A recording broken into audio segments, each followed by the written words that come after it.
Question. Good evening to everybody. आज हम लोग फिर से मिल रहे हैं। ठीक है जान।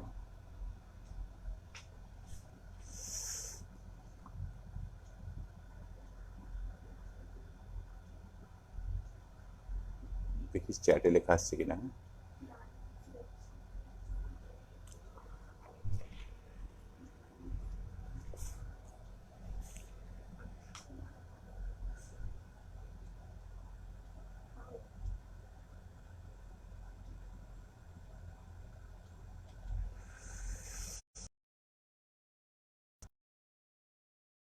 शुरू किया जाए। आप लोग सबके आ गए हैं ना। जैसा कि पिछली बार कहा था, इस माध्यम से मैं बहुत अभ्यस्त नहीं हूं ना। मुझे बहुत समय पता भी नहीं चलता है कि शुरू हो गया कि नहीं हो गया। पिछले बार मुझे याद है,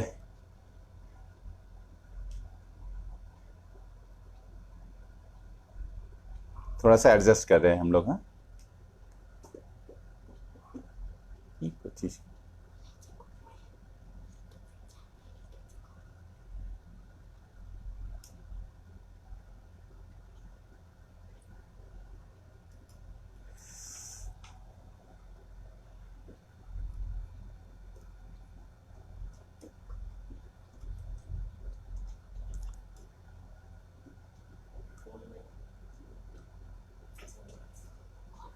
एडजस्ट आगे करा जो चलो 2 मिनट है ना। 2 मिनट रुक रहे हैं हम।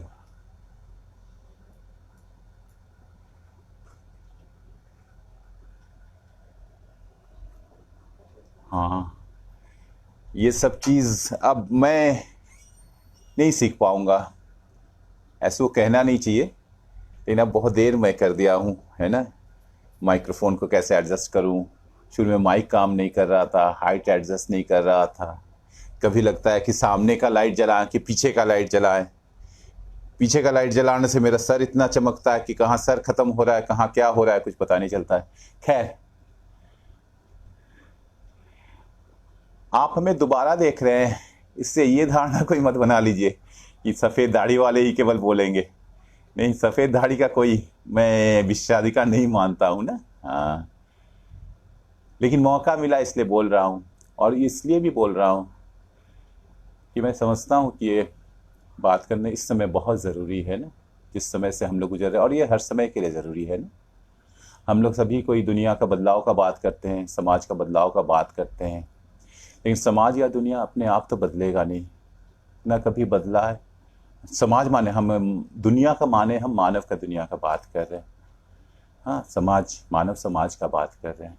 वो बदलाव अपने आप नहीं होती है ना। खैर, हम लोग का पिछले बार का विषय था ह्यूमन इवोल्यूशन ना। हम लोग कॉन्टिन्यूटी के लिए उसी से शुरू कर रहे हैं ना। हाँ, ये जो 1859 का साल है, डार्विन का ओरिजिन ऑफ स्पीसीज आ गया ना। हाँ, वो एक तरह से ना, जैसे हम लोग ग्रेगोरियन कैलेंडर में है बीसी और एडी का बात करते हैं ना, ये कुछ वैसा ही है ना। डार्विन का सिद्धांत आना, डार्विन का सिद्धांत आने का पहले का समय और डार्विन का सिद्धांत आने का बाद का समय, दोनों एकदम अलग हो गया ना। हाँ, आज हम लोग का विषय वही होगा। डार्विन का पहले का समय के साथ डार्विन का बाद का समय को आज हम लोग तुलना करेंगे ना। और डार्विन का सिद्धांत का आ जाने के बाद जिन लोगों के लिए बहुत मुश्किलें बढ़ गई, वो लोग उस मुश्किल का सामना किस तरह से किए या अभी तक करते जा रहे हैं, वो हम लोग देखेंगे ना। और साथ ही साथ साइंस के बारे में और साइंटिस्ट के बारे में कुछ मिथक हैं। वो मिथक मैं उम्मीद करता हूं कि टूटेंगे। खैर, सो इवोल्यूशन का बात जब हम लोग करते हैं ना, इवोल्यूशन एक आइडिया के रूप में अब इसका लगभग 2 शताब्दी हो गए ना। तो इवोल्यूशन एक धारणा के रूप में, एक सिद्धांत के रूप में अब आ गया ना। और लोगों के धारणा भी इसके बारे में अलग अलग है ना। हाँ, मैं पिछले बार भी कहा था, इवोल्यूशन को मैं इवोल्यूशन ही कहना चाह रहा हूँ। क्रम विकास या विकास या केवल परिवर्तन नहीं कहना चाह रहा हूँ ना। बहुत समय बहुत सारे शब्दों का आप देखेंगे अलग अलग भाषा में प्रॉपर प्रतिशब्द नहीं मिलता है। मैं सुबह से एक शब्द लेकर परेशान था, रिस्पॉन्ड करना ना। बंगला में हम लोग बोलते शाड़ा देवा। अब हिंदी में जब उसको रिस्पॉन्ड करने को कह रहे हैं जवाब देगा, जब कहते हैं जीव परिवेश को जवाब दे रहा है, तो मुझे तो बहुत अद्भुत लग रहा है। तो मैं उस समय रिस्पॉन्ड शब्द ही व्यवहार करूंगा ना। कुछ लोग खुश भी होंगे कि हाँ थोड़ा थोड़ा अंग्रेजी मिल रहा है ना, क्योंकि सभी तो केवल हिंदी भाषी क्षेत्र के लोग तो हैं ही नहीं मेरी बातों को सुनने वाले। पिछले बार ये भी कुछ लोग शिकायत तो ठीक नहीं किए थे, लेकिन कह रहे थे कि अगर अंग्रेजी में बातें होती तो बेहतर होता। कुछ लोग तो यहाँ भी कह दिए कि आप बंगला में क्यों नहीं कहे। खैर, हिंदी में बात करना मेरे लिए सबसे सुविधाजनक है। अगर लगातार मैं 1-1.5 घंटा अंग्रेजी में बात करूं तो मैं आज तक सोच नहीं सकता हूं कि मैं 1-1.5 घंटा लगातार अंग्रेजी में बात कर पाऊंगा कि नहीं कर पाऊंगा। बहुत डर लगता है। तो ये हिंदी, अंग्रेजी, बंगला सब मिला हुआ जब मैं बोलता हूं तो सबसे आराम महसूस करता हूं। जैसे बैठता हूं मैं तो स्थिर होकर बैठ नहीं पाता, एक बार इधर हिलता हूँ, एक बार उधर हिलता हूँ ना। Changing posture is the best posture. वैसे भाषाओं में अब सब कुछ मिल गया ना, उसी भाषा में मैं बात करता हूँ। अगर आप लोग समझ पा रहे हैं तो सबसे बढ़िया बात है। पिछली बार और एक भी बात हो गई थी कि मैं पहले सोच रहा था कि आधा घंटा में मेरा बात खत्म हो जाएगा, फिर तो मेरे पास बोलने का ही कुछ नहीं रह जाएगा। फिर लगा कि बहुत कुछ बोलना है, बहुत कुछ बोलना है। उस उधेड़बुन में मैं बोलता गया। इधर मेरे इस कमरे में कुछ लोग बैठे हुए हैं, वो लोग इशारा कर रहे थे कि अब बंद करो, क्या होगा। तो मैं तो समझ नहीं रहा था, मैं बोले जा रहा था। तो इस बार कोशिश करूंगा कि मैं 1.5 घंटा या 2 घंटा नहीं बोलूं ना, कम ही समय बोलूं। खैर, सो इवोल्यूशन एक धारणा के रूप में अब एकदम अब बैठ कर गया ना। 200 साल हो गए ना। हाँ, केवल इवोल्यूशन। अब हम लोग इवोल्यूशन में जब भी बात करते हैं तो मत समझ ले केवल डार्विन का सिद्धांत। डार्विन का सिद्धांत एकदम याद कर लीजिए, जैसे उसका नाम है ऑरिजिन ऑफ स्पीसीज, प्रजातियों की उत्पत्ति कैसे होती है ना। बहुत लोग डार्विन के सिद्धांत को ऑरिजिन ऑफ लाइफ के साथ जोड़ते हैं। नहीं, ऑरिजिन ऑफ लाइफ के साथ डार्विन के सिद्धांत को हम लोग नहीं जोड़ सकते ना। डार्विन उसको एक धारणा के रूप में उस समय किए करते कि बहुत एक हम वो आप कल्पना कीजिए एकदम बहुत सरल, एक बहुत छोटा सा, जब पहले बार प्राण को फूका गया उससे आज का दुनिया ऐसा बना। तो वो डार्विन का सिद्धांत के इसमें नहीं आया। डार्विन का सिद्धांत में पहले से स्पीसीज हैं और स्पीसीज कैसे एक स्पीसीज से दूसरे स्पीसीज का उत्पत्ति कैसे होता है, डार्विन का सिद्धांत वहां से शुरू होता है। डार्विन का सिद्धांत जैविक इवोल्यूशन का है ना, बायोलॉजिकल इवोल्यूशन का है ना। सारे इवोल्यूशन बायोलॉजिकल इवोल्यूशन नहीं है ना। अब हम लोग इवोल्यूशन इतना फैल गया ना, हम लोग इवोल्यूशन का हर जगह व्यवहार करते हैं ना। ब्रह्मांड का इवोल्यूशन का बात करते हैं, इस पृथ्वी का इवोल्यूशन का बात करते हैं, भाषाओं का इवोल्यूशन का बात करते हैं। नहीं, इवोल्यूशन हर क्षेत्र में चला गया। और ये इसलिए हम लोग इवोल्यूशन के बारे में जो धारणाएं बनी है ना, लोग इवोल्यूशन में बहुत सारी चीजें खोजते हैं। इवोल्यूशन माने ऐसा, इवोल्यूशन माने वैसा, इवोल्यूशन में ये चीज होना ही चाहिए। एक तो सभी कोई मानते हैं कि इवोल्यूशन माने परिवर्तन, समय के साथ परिवर्तन, इसका एक सतत परिवर्तन, ये परिवर्तन होगा। सतत परिवर्तन का ऐसा माने नहीं है कि परिवर्तन हो रहा है धीरे धीरे एक समान रूप से हो जा रहा है, ऐसे बात नहीं।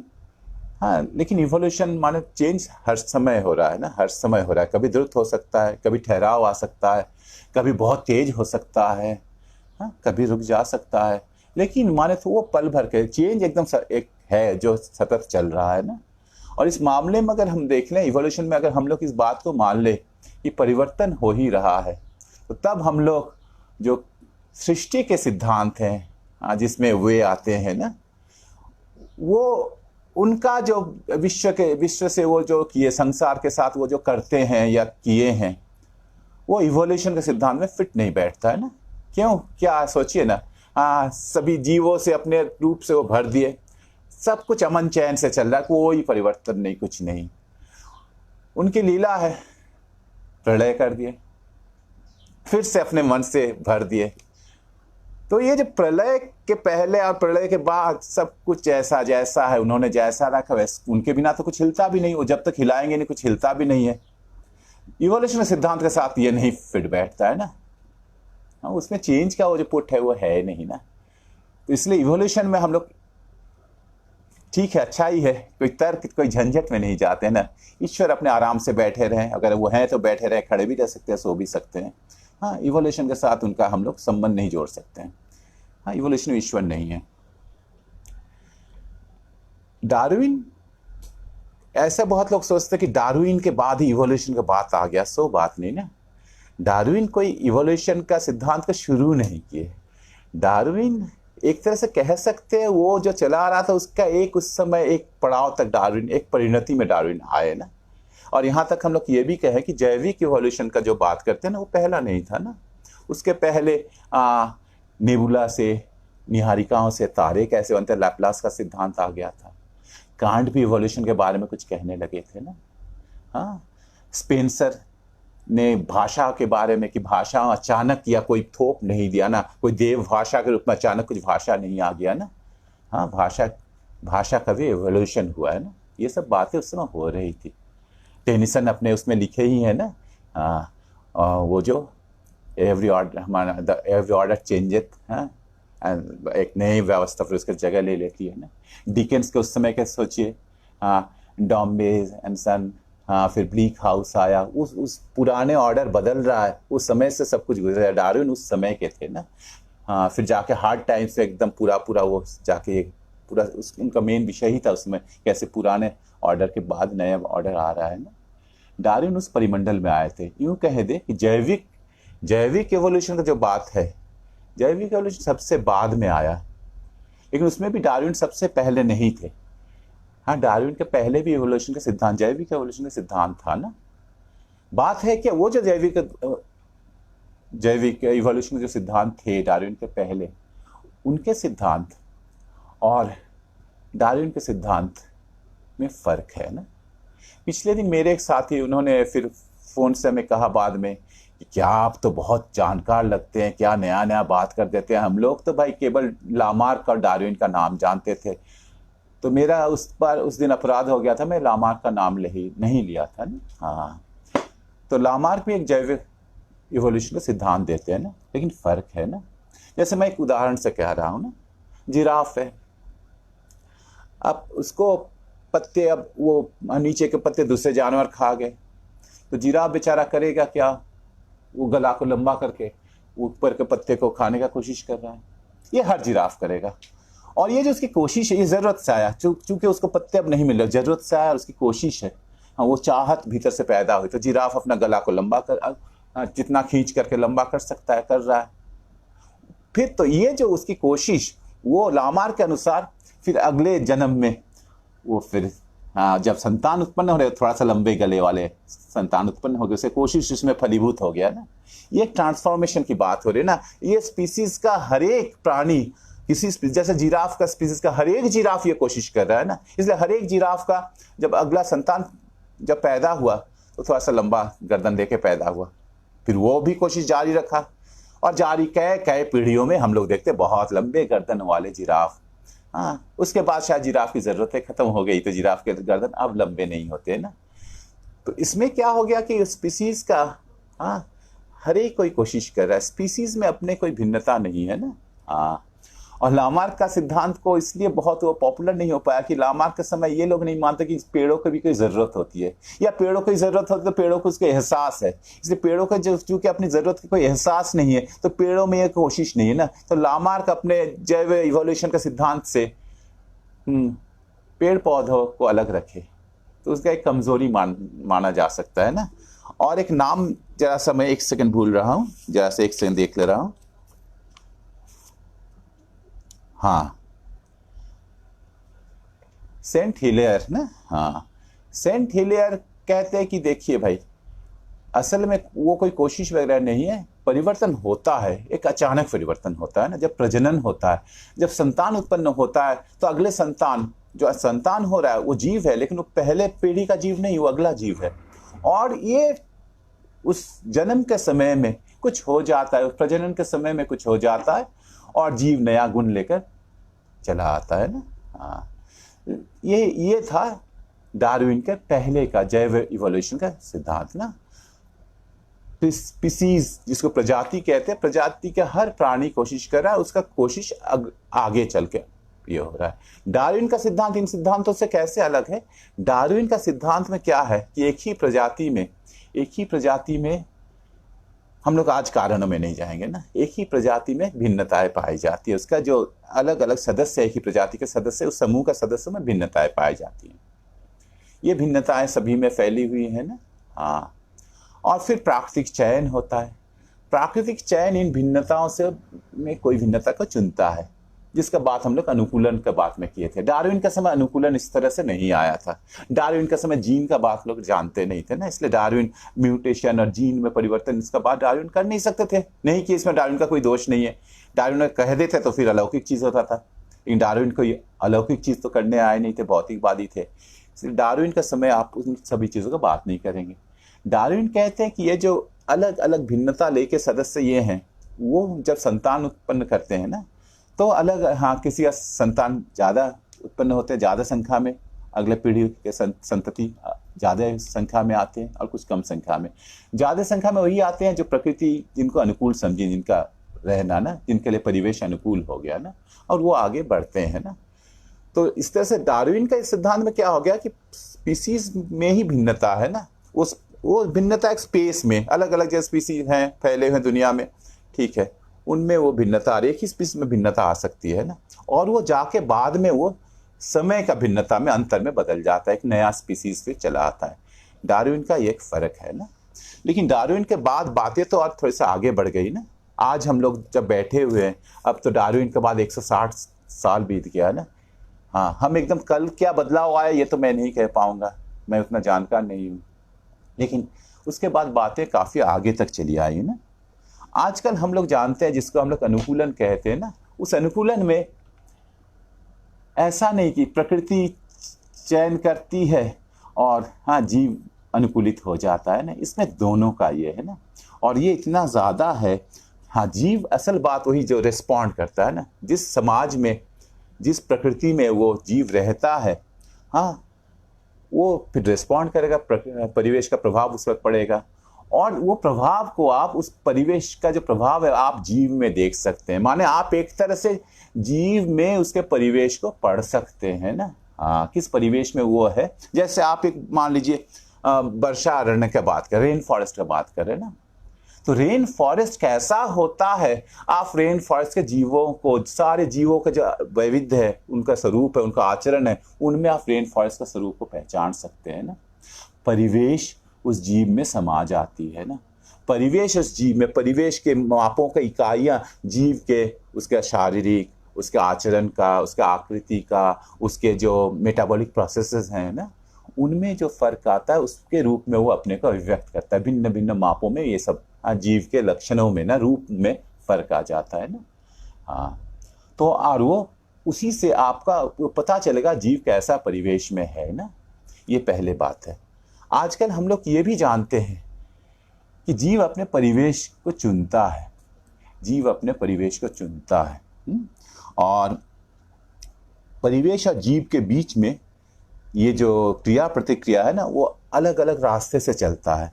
और वो हम लोग को पता कब चलेगा, जब हम लोग इवोल्यूशनरी टाइम स्केल, और जो कि काफ़ी स्लो है ना, जो काफ़ी लंबा है, हाँ, वो कुछ लाख सालों में हो सकता है, 10,000 सालों में हो सकता है। धीरे धीरे वो जाके फिर इवोल्यूशनरी टाइम स्केल में पता चलता है कि एक परिवर्तित जीव पैदा हो गया ना। हाँ, जैसे हम एक चीज़ कह रहे हैं, हम अभी क्या कह रहे हैं कि परिवेश और जीव, इन दोनों में एकदम जो इंटरैक्शन है ना, बहुत स्ट्रॉन्ग इंटरैक्शन है, और वो अलग अलग रास्ते से चलता है। जैसे एक उदाहरण दे रहे हैं, हाँ, कार्निवोरा जो ये एक ही मांसाहारी जानवर, हम लोग जानते हैं, उसी से, हम सभी मांसाहारी जानवर की बात नहीं कर रहे, खास मांसाहारी जानवर की बात कर रहे हैं। हम लोग आज जानते हैं उसी से शेर भी आया है, शेर उसका वंशज है, और उसी का दूसरा वंशज है जिसको हम लोग सी लायन कहते हैं, वॉलरस कहते हैं ना, वो भी। दोनों संपूर्ण रूप से अलग है, क्योंकि वो परिवेश के साथ उसका जो क्या कहा जाता है, हाँ, वो जो क्रिया प्रतिक्रिया, वो अलग गतिपथ में चला गया। एक दूसरा प्राणी के रूप में आज वो हमारे सामने है, एक दूसरा प्राणी के रूप में शेर हमारे सामने है ना। ये पहला बात है ना।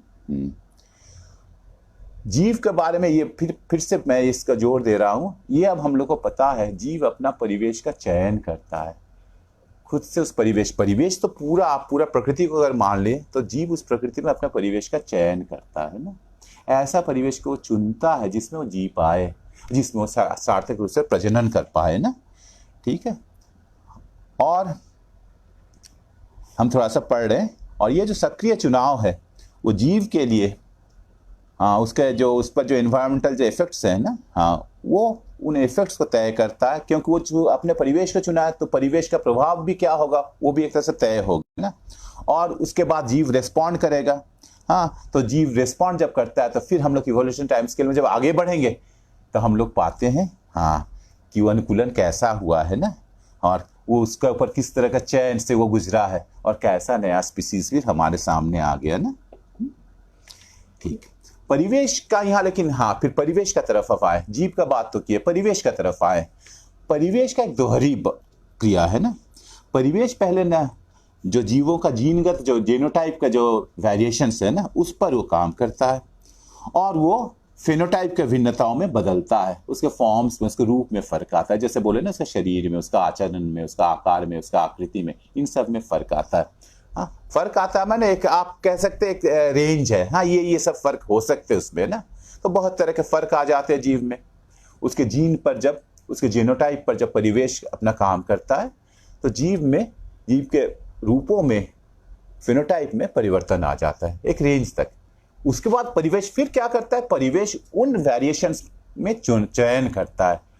हाँ, और इस तरह के खास स्पीसीज फिर आगे बढ़ पाता है, दूसरे लोग आगे नहीं बढ़ पाते हैं ना। परिवेश का ये एक दोहरा काम है ना। ठीक है, जीव परिवेश को, अच्छा, अब ये जीव और परिवेश का जो अनन्य क्रिया, हम जो क्रिया प्रति, इसका माने क्या होता है, हम एक उदाहरण दे रहे हैं।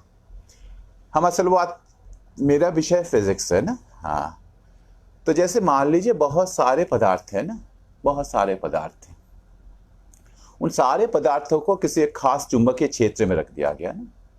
तो हम लोग आज जानते हैं कि हर पदार्थ एक तरह से चुंबकीय पदार्थ है, सभी चीजों में चुंबकीय गुण होते हैं ना, लेकिन अलग अलग तरह से लोग फर्क करते हैं। कोई डायमैग्नेटिक है, कोई पैरामैग्नेटिक है, कोई फेरोमैग्नेटिक है।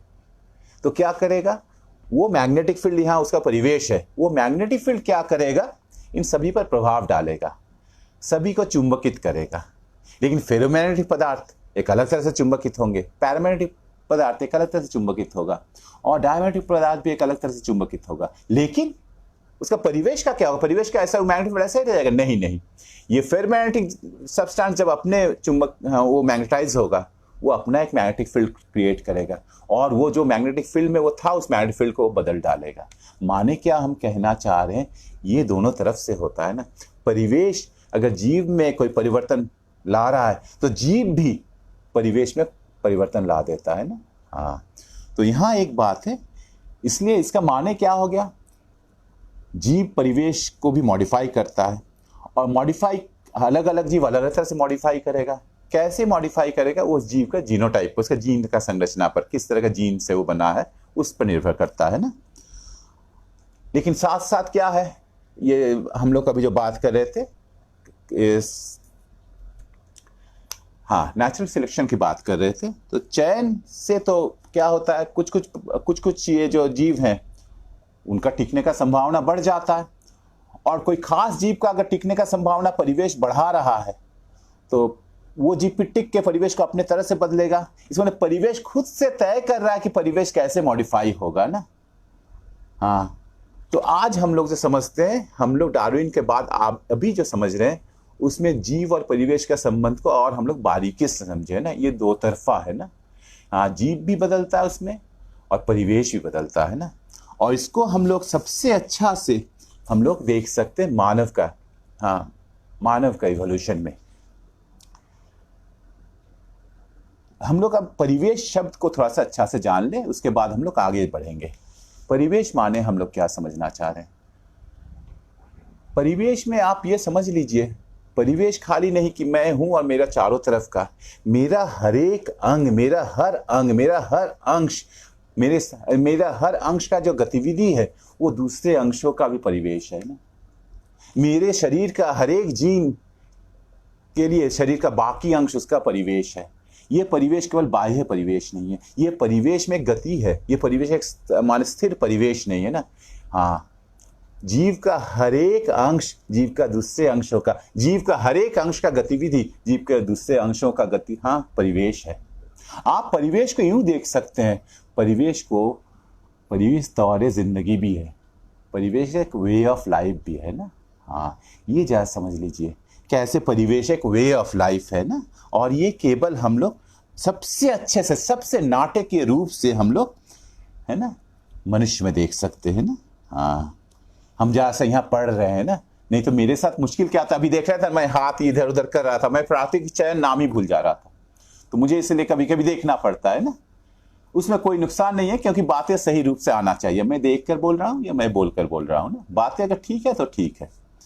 तो मैं ये पढ़ रहा हूँ, ट्रांसलेट किया था मैंने, हाँ, कि मनुष्य के पूर्वजों ने श्रम के प्रक्रिया द्वारा प्रकृति में उपलब्ध वस्तुओं को मानव का उपयोगी वस्तुओं में बदलना सीख गया ना। इसमें लाखों साल लग गए, प्रकृति चीजें लेके बैठी हुई है ना, मनुष्य वो है ना, मनुष्य फिर अपने श्रम द्वारा, जो कि एक सामाजिक श्रम होता है ना, उस श्रम द्वारा वो प्रकृति में उपलब्ध वस्तुओं को अपने उपयोग के उपलब्ध वस्तुओं में बदल डाला। और ये जो किया, हाँ, ये जो किया तो एक नया जिंदगी जीने का तौर बन गया ना।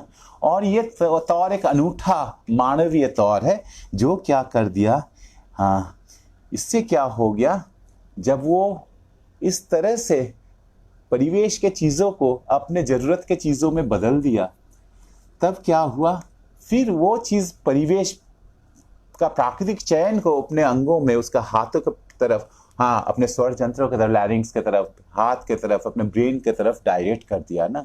और हाथ एक अलग तरह से विकसित हुए, माने क्या हो गया, अब वो अपने गतिविधि से, वो अपने जीने का तरीका से परिवेश को बदला। और परिवेश जब बदला तो वो बदला हुआ परिवेश फिर वो केंद्रित हुआ किस पर, उसके शरीर पर, उसके हाथों पर। उसका हाथ और विकसित हुए, वो बोलना सीखा, उसके स्वर यंत्र विकसित हुए, भाषा का विकास हुआ, उसका दिमाग और विकसित हो गया ना। और ये पॉजिटिव, हाँ, जो ये फीडबैक के रूप में आ गया, उसमें क्या हुआ आप सोचिए, क्या क्या बदला तब इससे क्या बदला। जीव तो रूपांतरित हो ही गया, एक अलग प्रजाति के रूप में वो सामने आ गया, उसका परिवेश बदल गया। और परिवेश के साथ जीव का जो इंटरेक्शन है वो तौर भी बदल गया ना।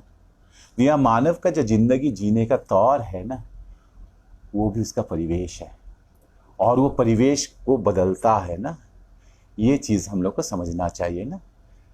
ये बातें सबसे पहले फ्रेडरिक एंगल्स ने कहा था, हाँ, वो ऐसे पूरा नहीं कर पाए थे, हाँ, transition from ape to man ना, बानर से नर कैसे बना, उनके, हाँ, एंगल्स जिसमें बातें कर रहे थे उसमें डार्विन का सिद्धांत का सम्यक रूप से सब समझ नहीं पाए थे, क्योंकि उसी समय आता जब एंगल्स इस बातों को कर रहे हैं। इसलिए एंगल्स अपना जब जैव विकास का बात करते हैं, आप अगर अच्छे से ख्याल करेंगे, हाँ, कि वो लामार्कियन मोड का बात कर रहे हैं, हाँ, वो डार्विन का सिद्धांत को हूबहू यूज नहीं कर पा रहे। उसमें फिर से हम कह रहे हैं, उसमें एंगल्स का दोष नहीं दिया सकता, क्योंकि उसमें डार्विन का सिद्धांत सही रूप से लोगों का सामने पहुंच नहीं पाया था ना। लेकिन एंगल्स के वो सारे बातें सही हो जाती है। वो जो कहते हैं ना, ये क्या है, मनुष्य, जब ये पहला चीज है, मनुष्य का श्रम मनुष्य को मनुष्य बनाया ना। और श्रम मनुष्य को क्या बनाया, मनुष्य प्रकृति के वस्तु को अपने उपयोगी वस्तुओं में वो प्रकृति को ढालना सीखा। ये एक मानविक तौर जिंदगी है, वे ऑफ लाइफ है ना। और इसके कारण फिर क्या हो गया, वो बदला हुआ परिवेश में उसका हाथ, हाँ, फिर बदलने लगा। उस बदला हुआ परिवेश में उसका स्वर यंत्र विकसित हुए, उस बदले हुए परिवेश में उसका दिमाग विकसित हुआ। वो फिर से रिडायरेक्ट, ये पॉजिटिव फीडबैक फिर उस जीव पर चला आया। इस रूपांतरण में क्या क्या चीज़ का परिवर्तन हुआ, वो एक प्रजाति रूपांतरित हो गया, एक नया प्रजाति आया, होमो सैपियंस।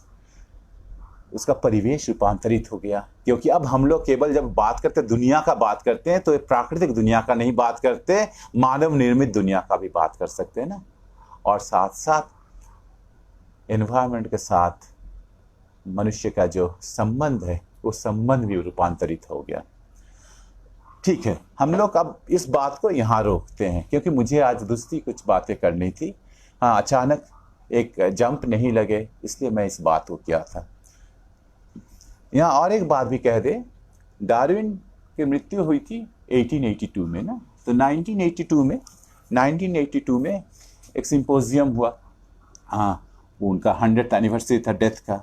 हाँ, उस समय अब आप समझ सकते हैं मॉलिक्यूलर बायोलॉजी नाम का कोई चीज़ डार्विन का समय नहीं था ना। जेनेटिक इंजीनियरिंग, हाँ, जेनेटिक्स नाम का कोई चीज़ डार्विन का समय नहीं था ना। इस समय तो सब कुछ हो गया। तो मॉलिक्यूलर बायोलॉजिस्ट कह रहे हैं कि अब तो कंप्यूटर भी बड़ा बड़ा सुपर कंप्यूटर का युग में भी हम लोग आ गए। वो आजकल तो आप जानते हैं ह्यूमन जीनोम का पूरा सीक्वेंसिंग हो गया। तो वो उस समय 1982 में ये बातें इतनी दूर तक नहीं आई थी। वो कह रहे हैं उनका क्या बिलीव था, if the complete sequence of N organisms DNA were known, अगर हाँ किसी भी जीव का उसका डीएनए का सीक्वेंस को पूरा हम लोग जान ले और उसको हम लोग एक हाँ अच्छा सा बहुत विकसित कंप्यूटर में डाल दें, हाँ, तो इन प्रिंसिपल हम लोग क्या कर सकते हैं, वो डीएनए का सीक्वेंस से जीव कैसा होगा वो हम लोग कह सकते हैं। और इससे अब हम लोग वो सब का फिर से यूजेनिक्स को लौटाने का बात लोग सोचते हैं ना, कि हम लोग अपने मनमाने ढंग से सीक्वेंस में बदलाव करके अपने मनमाना जीव बनाएंगे, मनमाना मनुष्य बनाएंगे। ये चीज़ नहीं हो सकता, ये चीज़ ट्रू एकदम टोटली फॉल्स है, क्योंकि इसमें लोग समझ ही नहीं पाते। जीन्स जो होते हैं ना वो बॉडी के कुछ टुकड़े नहीं है ना, हाँ हाँ, क्योंकि कोई भी जीन पूरा ऑर्गेनिज्म क्या होगा या जीव क्या होगा तय नहीं करता है।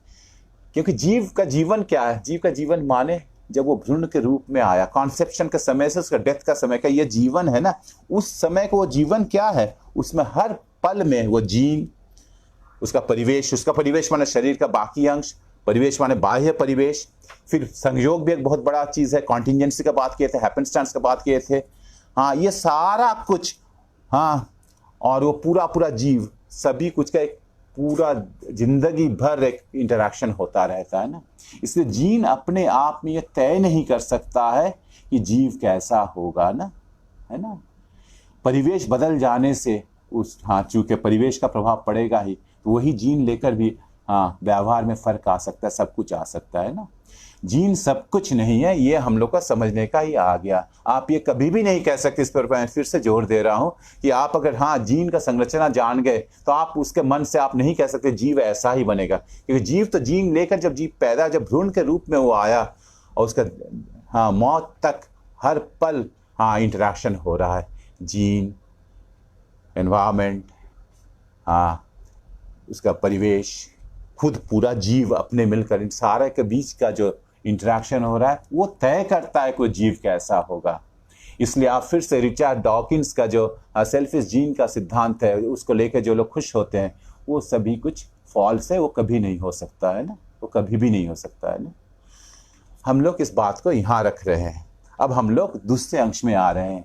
कितना समय हो गया, अभी मैं शायद आधा घंटा से थोड़ा सा ज़्यादा बोला हूँ। मैं कोशिश कर रहा हूँ कि अगले आधे घंटे में कुछ सार्थक चीज़ें आप लोगों से कह पाऊँ ना। तो जैसे मैंने कहा था कि 1859 ये एक बहुत, हाँ ये साल हम लोग को याद रखना चाहिए ना। हाँ, डार्विन का सिद्धांत, हाँ ठीक है, ऑरिजिन ऑफ स्पीसीज सामने आ गया। और ये आप समझ जाइए, डार्विन का अचानक एक दिन डार्विन बैठे, जैसे न्यूटन का सर पे सेब गिरा और न्यूटन ने क्या ग्रेविटेशन का सिद्धांत कर लिया, और डार्विन एक दिन बैठे और उनको पता चला ऐसी बात नहीं ना। डार्विन अपना यात्रा वो जो बिगल का वॉयज शुरू किए थे 1830s में ना, आप समझ के रखिए ना, हाँ कितना समय बीच में चला गया ना, अचानक नहीं आया। डार्विन का पहले बड़ा अच्छा था ना, हाँ साइंस आ रहा था, लेकिन science first line of defence होने का जरूरत ना, साइंस के सहारे सब कुछ समझाना जरूरी नहीं था ना। यहाँ अब हम लोग बात कर रहे हैं क्योंकि डार्विन का आने से क्या हो गया, अब पहले जैसे लोग ना तरह तरह से चीजों को गढ़ देते थे, उनका वो तार्किक आधार, वो वैज्ञानिक आधार, उनका कुकृत्यों का वैज्ञानिक आधार खत्म हो गया। जो लोग जो नस्लों में फर्क करते थे, तरह तरह की चीजों में फर्क करते थे ना, हाँ हम लोग का यहाँ अगर नस्ल नहीं है, हम लोग का यहाँ गर्व करने का चीज है, हम लोग का जात है ना, जात है। अब तो हम लोग जानते हैं धर्मों में भी फर्क है ना, कुछ लोगों का नस्ल में, कुछ लोगों का खून में जिहाद रहता है, ये भी हम लोग जानते हैं आजकल ना। हम लोग सब कुछ, बहुत सारा कुछ अब आविष्कार हो रहा है ना, नया जमाना है, हम लोग सब कुछ अब आविष्कार करते हैं ना। हाँ तो शुरू में ये काम बड़ा आसान था ना, हाँ धर्म इसमें सीधा सीधा सब कुछ बात कर सकता था, हाँ ये सब बात कर सकता था, साइंस का बहुत ज़रूरी नहीं था। लेकिन इसका मतलब क्या साइंटिस्ट लोग कुछ कहते नहीं थे। अब हम लोग उस चीज़ को देखेंगे ना। हाँ, पहला जो नाम हम लोग लेंगे वो है Louis Agassi. Louis Agassi, Louis Agassi का ये सिद्धांत 1845 में आया। यूरोप के थे ना, स्विस नेचुरलिस्ट थे, नेचुरल साइंटिस्ट थे। यूरोप में उस समय, हाँ चूंकि दुनिया में हाँ ग्लोबलाइजेशन तो नहीं हुआ था, लोग सब जगह जा रहे हैं, ऐसा नहीं हुआ था ना। हाँ, जैसे फ्रांस के बहुत सारे फुटबॉल खिलाड़ी आप देखते ना काले हैं, हाँ सब जगह हैं। हाँ हैं, उस समय काले लोग यूरोप में नहीं मिलते ना, बड़ा सौभाग्यशाली समय था यूरोप का उस समय ना। लेकिन लुई अगासी पहुंच जाते हैं अमेरिका, और अमेरिका में जाके जब कालों का सामना उनका होता है ना, वो जो अनुभव का बात कर रहे हैं, मैं अब हाँ सारे बात आज करूंगा तो फिर 2 घंटा बात हो जाएगा ना। हाँ, वो माने कह रहे हैं कि मैं उसको सहन नहीं कर पाया ना, और मुझे जो वो कह रहे हैं कि मुझे खराब लग रहा है बोलने में, लेकिन ऐसे भी जीव इस दुनिया में रहते हैं। तो अगासिस को क्या लगा ना, अगासिस को लगा कि ये भाई नहीं, वो एक आदम और एक हवा नहीं था, बहुत सारे आदम और बहुत सारे हवा होंगे ना। काले लोग का आदम और हवा अलग होगा, गोरे लोग का आदम और हवा अलग होगा। काले लोग तो इधर कहाँ दूर अमेरिका, आप सोचिए कहाँ यूरोप, अलग अलग जगह है ना। तो अलग अलग जगह से वो लोग आए हैं ना। तो पॉलीजेनिज्म की बात आ गई ना। हाँ, अलग अलग सेंटर है, उस सेंटर के अराउंड वो एक खास तरह का मानव का नस्ल विकसित हुआ ना। वो होना ही होना, अलग जगह अलग परिवेश। अगासी ने कह दिया कि ऐसा ही होगा। वो साइंटिस्ट भी थे ना, बहुत सारी किताबों भी उन्होंने लिखी है, लेकिन वो कोई डेटा उटा प्रोड्यूस नहीं कर पाए ना।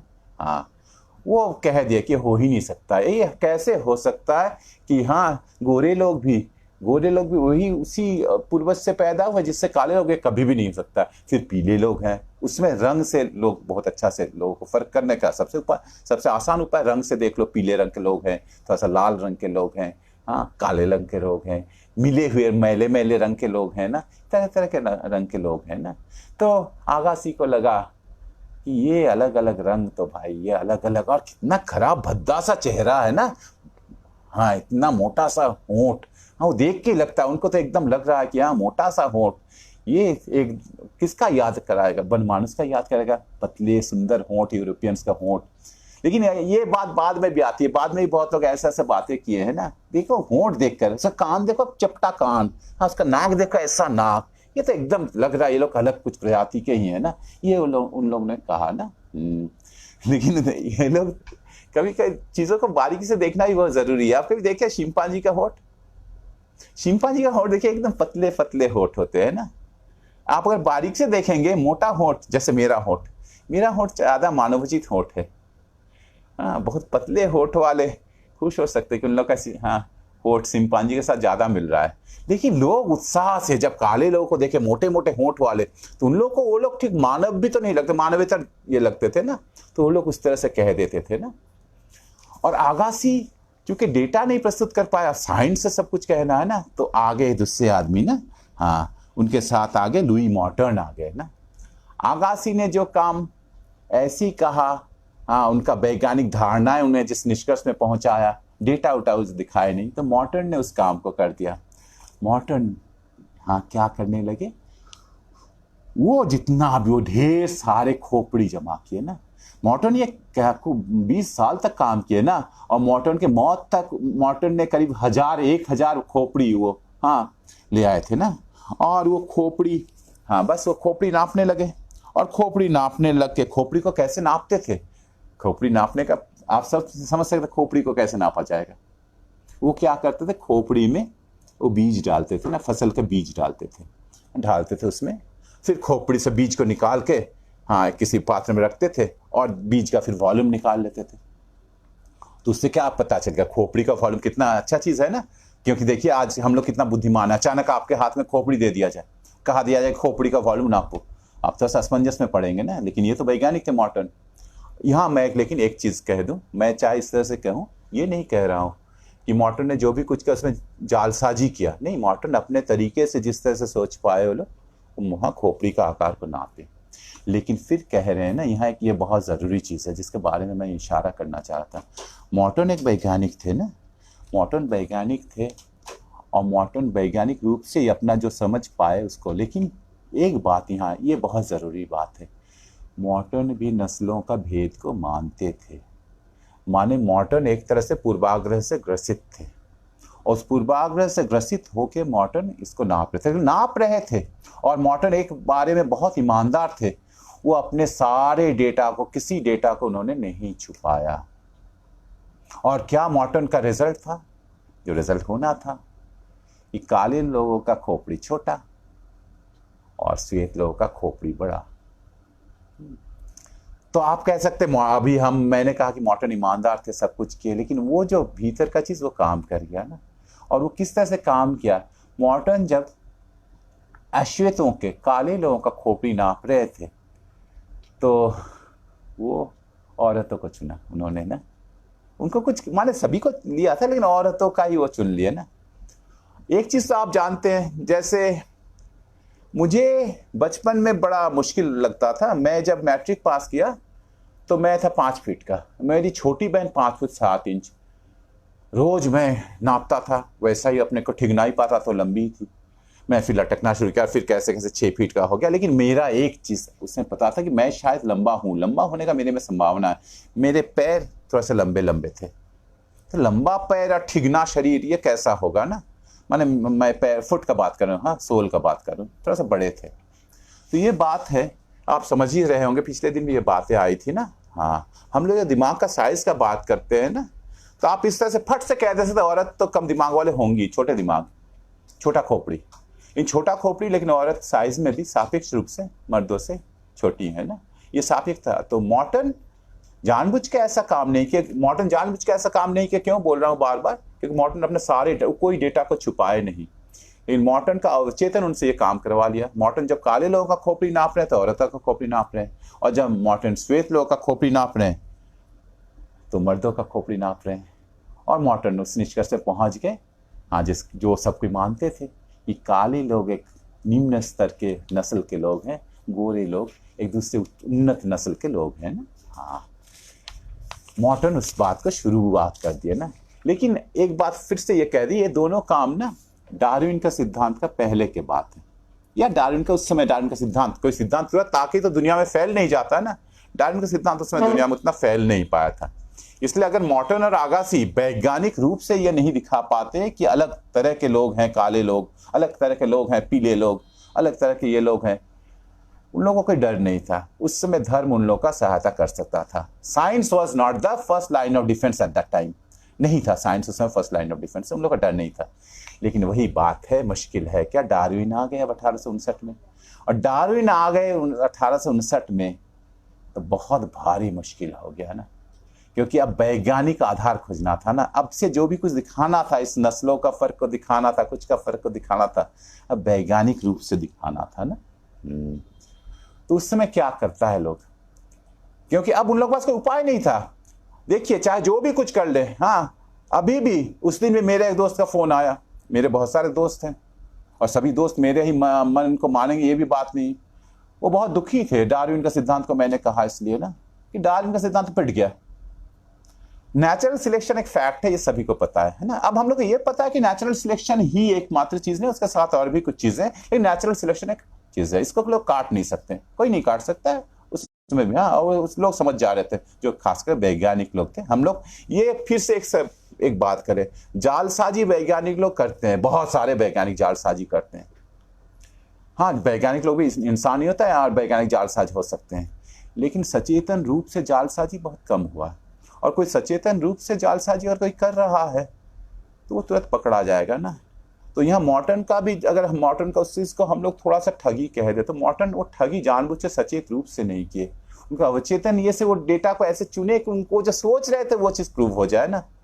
ठीक है। और दूसरा चीज और एक मुश्किल भी है, मॉर्टन का जो खोपड़ी नापने का जो तरीका था, बीज डालकर ना, आप समझ सकते हैं, बीज को डाल दे खोपड़ी में ना।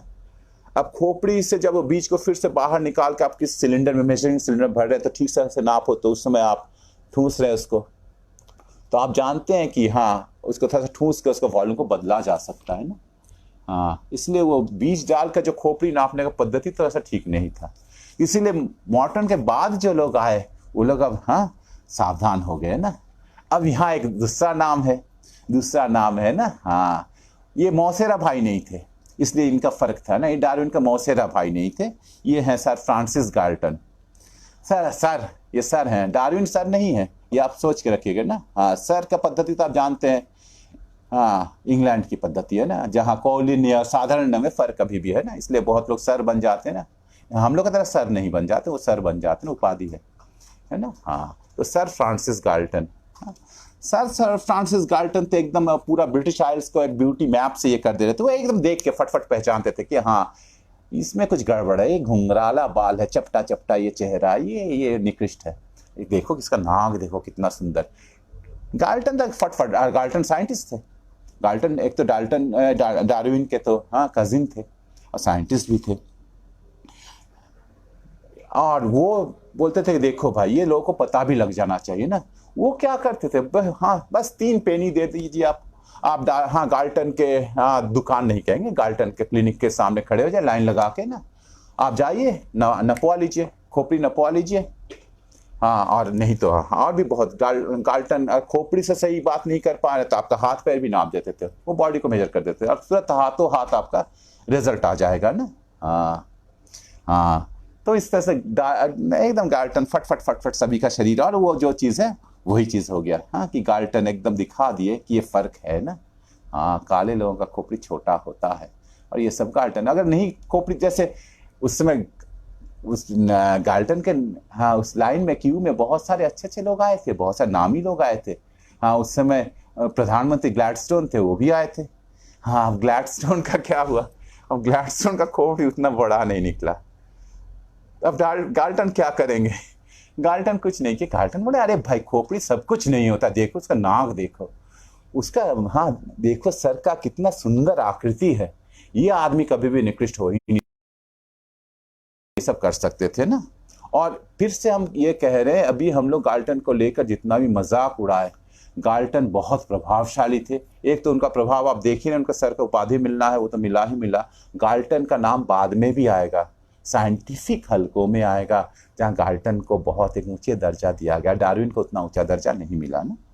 खैर, उसके बाद और एक छोटा सा एक वर्जीनिया के हैं, वर्जीनिया नाम हम लोग को याद रखना होगा, क्योंकि वर्जीनिया का नाम हम लोग को दोबारा भी आ जाएगा।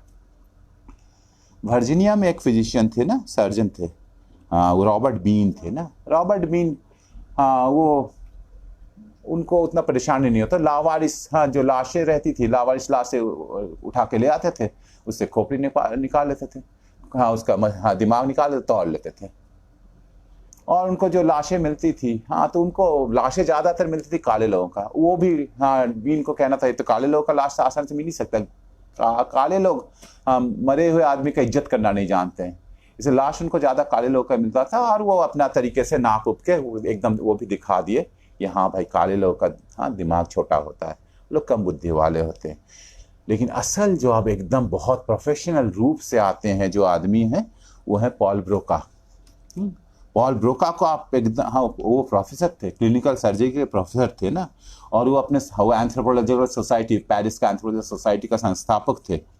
हाँ, ब्रोका लेकिन इस बात को एकदम माने, एक पहले से इस कॉन्विक्शन से वो आगे बढ़े, हाँ, कि नस्लों के जो मानसिक योग्यता होता है ना, हैसियत जो होता है, मानसिक जो हैसियत होता है, हाँ, वो भाई वो रैखिक पैमाने पर उसको आप रैंक कर सकते हैं, दर्जा बंद कर सकते हैं ना। और इसीलिए चूंकि वो भी साइंटिस्ट थे, नाप का जरूरत, वो भी खोपड़ी को नापे, लेकिन उनका खोपड़ी का नाप ज़्यादा साइंटिफिक था ना। वो बोले कि देखो भाई, बीज वाला बड़ा खराब चीज़ है, आप बीज से मत कीजिए, आप शीशे का गोली लीजिए ना, लेड शॉट्स लीजिए। वो एकदम वैज्ञानिक तरीके से खोपड़ी में लेड शॉट्स को डालेंगे, फिर कैसे निकालेंगे, है ना, उसको सिलेंडर में कैसे डालेंगे, किस स्पीड से वो गिरेगा, सिलेंडर को किस हाइट में रखेंगे, सारा कुछ ब्रोका देखते थे। और ब्रोका केवल इतना ही नहीं, वैज्ञानिक तो थे ही थे ना। ब्रोका ने क्या किया, ब्रोका ने केवल खोपड़ी का नाप भी नहीं किया। ब्रोका बोले कि नहीं, खोपड़ी का खाली वॉल्यूम ही सब कुछ नहीं ना, वजन भी तो दिमाग का होता है ना। तो वो सीधे अपने सर्जरी के प्रोफेसर थे, ऑटोप्सी के वहाँ जाते थे, लाशों से दिमाग को निकालते थे, अपने हाथों से उसको ले आके काट के वहाँ से स्पाइनल कॉर्ड से अलग हटा के फिर उसको तौलते थे और वजन नापने लगे ना। हाँ, ब्रोका फ्रांस पे थे ना, और ये फिर फैल गया, ब्रोका का ये मेथड भी फैल गया, जर्मनी में भी फैल गया, और जर्मनी और फ्रांस में तो आपस में तो ब्रोका नापते थे। इन ब्रोका का भी नाप हर समय, तो ज़्यादातर समय ब्रोका, चूंकि वो पहले से उनको ये दिखाना था कि उन लोगों का दिमाग छोटा ही होता है, तो ब्रोका का हर जगह वो सही आने लगा, इन कुछ गजब गजब रिजल्ट आने लगे। यहाँ मैं एक चीज़ कह रहा हूँ, अपराधी ना, अब समाज में जो अपराधी लोग होते हैं ना, हाँ, अब आप समझ सकते हैं अपराधी कौन कौन लोग भी होते हैं ना। तो आप अपराधी माने, फिर से शायद हम लोग नहीं समझ सकते कि जो लोग भी अपराधी होते हैं बहुत घृण्य जीव होते हैं ना, क्योंकि समाज या राष्ट्र जिन लोगों को अपराधी ठहराता है, हर एक कोई अपराधी किस तरह का, लेकिन अपराधी लोग तो अपराधी ही होते हैं सभ्य समाज के नज़र में। जो अपराधी लोग का दिमाग का क्या हो गया, उन लोग का दिमाग बहुत वजनी निकलने लगा है ना। बड़े बड़े प्रतिभाओं का दिमाग का जितना ना वजन था, अपराधियों का दिमाग का वजन उससे ज्यादा होने लगा। कुछ लोग बोला कि ये तो होना ही था, इन लोग का दिमाग का वजन ज्यादा होना ही है, क्योंकि इन लोग का दिमाग का वजन अगर ज्यादा हो गया तो उतना ज्यादा लेकर संभाल नहीं पाता था ना, उतना ज्यादा दिमाग लेकर करेगा क्या, संभाल नहीं पाया, अपराध कर बैठा। कुछ लोग इसको नहीं बोले नहीं नहीं ये बात सही नहीं है। असल बात क्या है कि अपराधी की मौत कैसे होती है, अपराधी थोड़ी ना पूरा जिंदगी में जिएंगे, अपराध करेंगे, पकड़ाएंगे, फांसी में लटका दो, उड़ा दो, तो वो एकदम नौजवानी में मर रहे हैं। और नौजवानी में आप जानते दिमाग एकदम पूर्ण विकसित है ना। बूढ़े में अगर कोई आदमी, जैसे मैं अब जब मरूंगा तो मेरा दिमाग साधारण रूप से मेरा जवानी का दिमाग से थोड़ा सा संकुचित हो गया ना। तो कुछ लोग कह रहे कि अपराधियों का दिमाग इसलिए बड़ा आकार का है या ये है क्योंकि वो नौजवानी में अधिकांश अपराधी मारे जाते हैं ना, हाँ, इसलिए उन लोग का दिमाग बड़ा था। तो इसलिए अपराधियों का दिमाग का भी बात होने लगा और उसको लोग संभाल भी लिए ना। इसे मजेदार बात हो गया, अब जर्मनों का दिमाग का वजन ज्यादा होने लगा, फ्रांसीसियों का दिमाग का वजन। तो ब्रोका बोले कि नहीं नहीं ये तो बात सही नहीं है। क्या किया गया, तो ब्रोका देखे कि नहीं, उस समय फ्रांस के लोग ना, उन लोग का जो औसत जो आयु था वो जर्मनी के औसत आयु से ज्यादा था। ब्रोका को ले तो ऐसा हो ही सकता है, जर्मन के लोग औसत आयु कम है, तो दिमाग जब पूरा बड़ा था, दिमाग तो उम्र के साथ थोड़ा सा उसका वजन घटता है, सिकुड़ जाता है, तो ये एक बात है। फिर वो बोले कि नहीं जालसाजी भी तो हुआ ही होगा, हो सकता है जर्मन में लोग पुरुषों का केवल कर रहे हैं, मैं तो एकदम देखिए मैं महिलाओं का भी कर रहा हूँ, इन लोगों का कर रहा हूँ, सबका कर रहा हूँ। तो ब्रोका एकदम जबरदस्ती फिर दिमाग का ये को तब तक नहीं रुके जब तक वो प्रमाण नहीं कर दे कि जर्मनों का दिमाग का वजन हो या आकार हो वो फ्रांसीसियों का दिमाग का आकार से कम होता है ना। हाँ, वो एकदम खींच के वहां कर दिया। लेकिन ब्रोका का रिजल्ट हर जगह मिलने नहीं लगा। आप जानते हैं, हाँ, जो लोग मैथमेटिक्स पढ़ते हैं, जो लोग फिजिक्स पढ़ते हैं, उन लोग के लिए एक बहुत बड़ा नाम है कार्ल फ्रीडरिश गॉस का ना। गॉस का दिमाग का वजन उतना ही आया यहाँ जो पापुआ के आदिवासियों का वजन है ना, पापुआ न्यू गिनी का, जंगल में जो रह रहे थे उसका वजन के बराबर हो गया। अब बड़ा मुश्किल है ये लेकर अब लोग क्या करें। हाँ, तो लोग बोले अरे भाई क्या है का, खाली दिमाग का वजन मत देखो, देखो दिमाग का सतह देखो, गॉस का दिमाग में देखो कितना उतार चढ़ाव है ना। ये उतार चढ़ाव उस आदिवासी का दिमाग में नहीं है, इनका दिमाग में तो उतार चढ़ाव ये भी दिखाता कि गॉस क्यों ज्यादा उन्नत है ना। लेकिन फिर पॉल ब्रोका के बहुत सारे ये का माने जो समाज इसको प्रतिभा का स्वीकार किया है, जो अपने कर्मों के कारण प्रतिभाशाली रूप में स्वीकृत हुए, उन लोग का दिमाग का साइज छोटा होने लगा।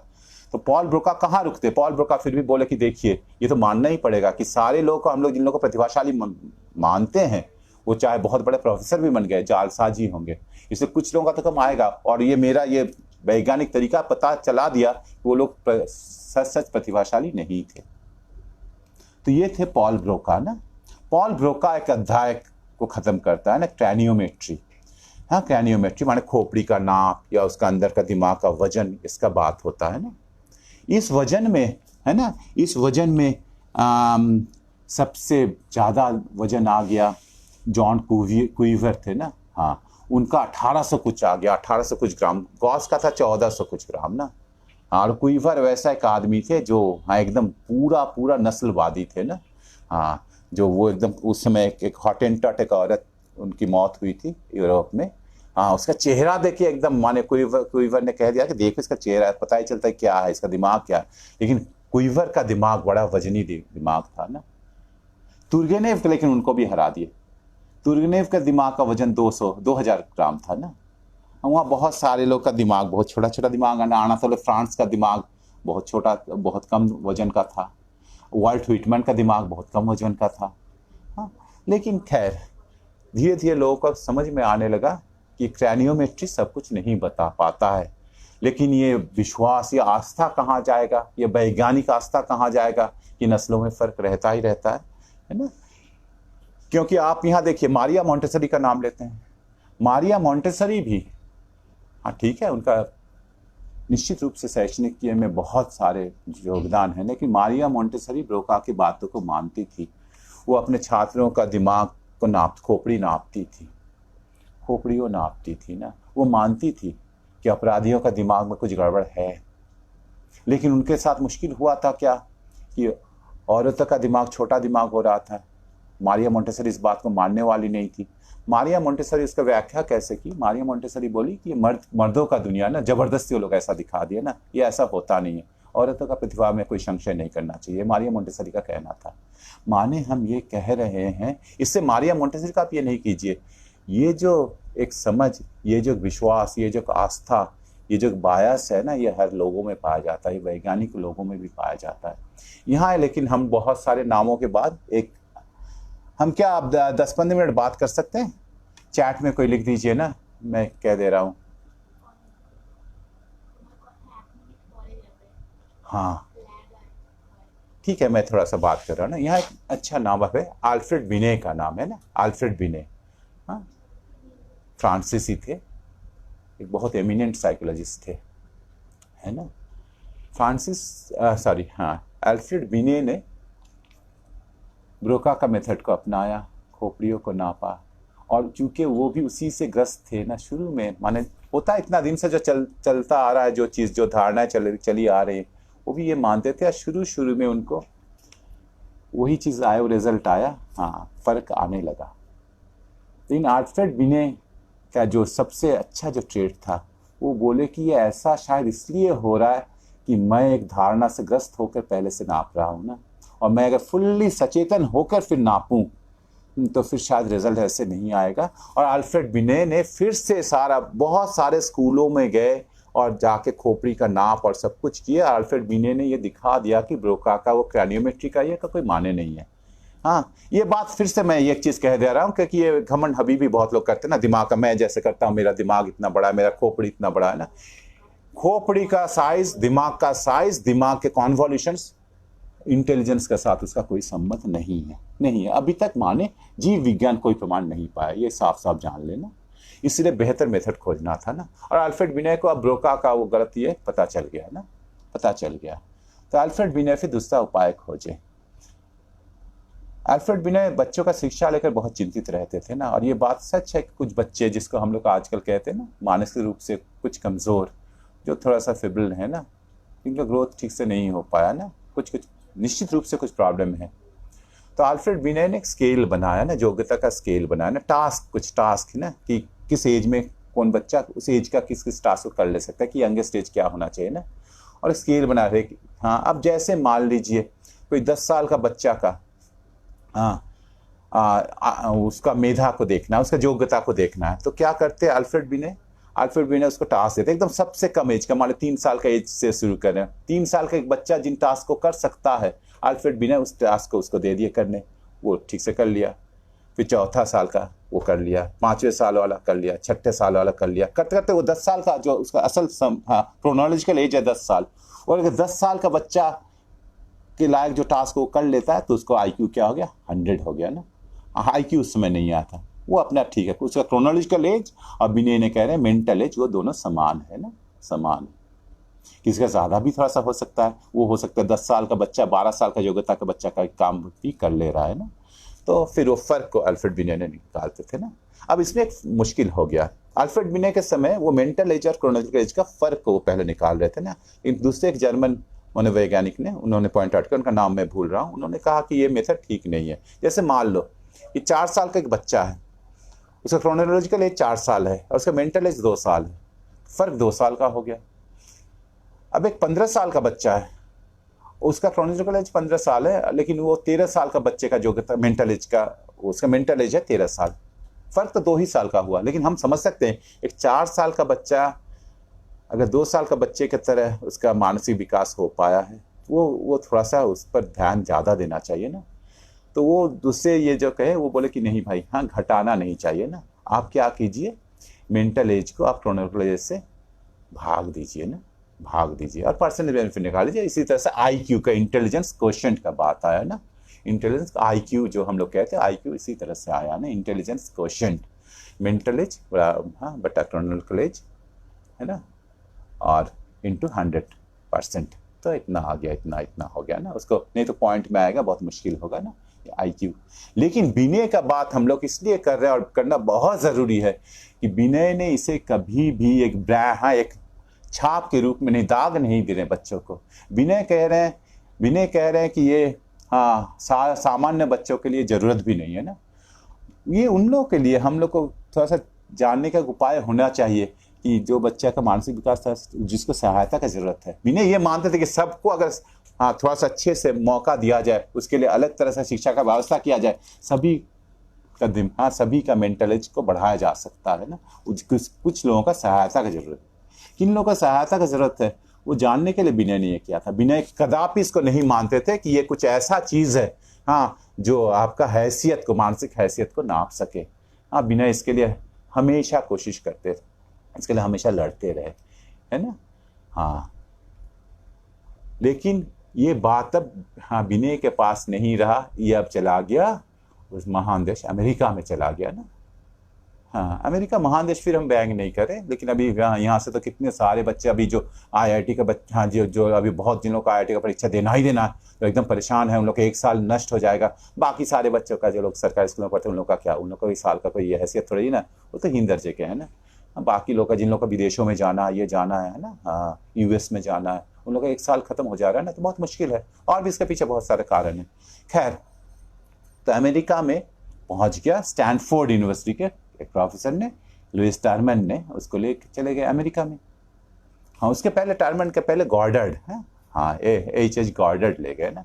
H.H. गॉर्डर्ड एक वही जिसको हम लोग कह सकते हैं थोड़ा सा मानसिक रूप से जिन लोगों को विकास पूरा नहीं हुआ, ऐसे बच्चों का एक स्कूल चलाते थे, एक अलग हॉस्टल में उनको रखा जाता था।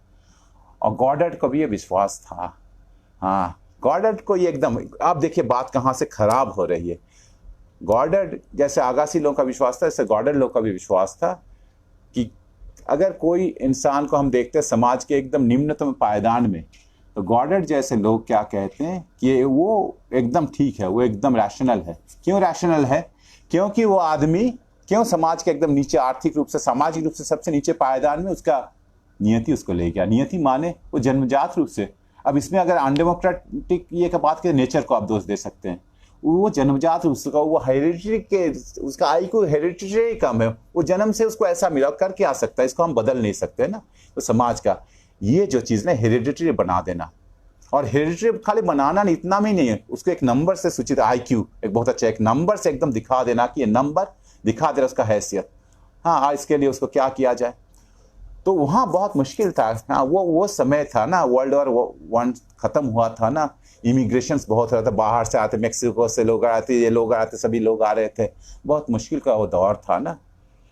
तो बहुत कम दिमाग वाले लोग भर जा रहे थे, बाहर के लोग भर जा रहे थे, नौकरी का बहुत मुश्किल हो जाएगा लोकल यूएस के लोगों का।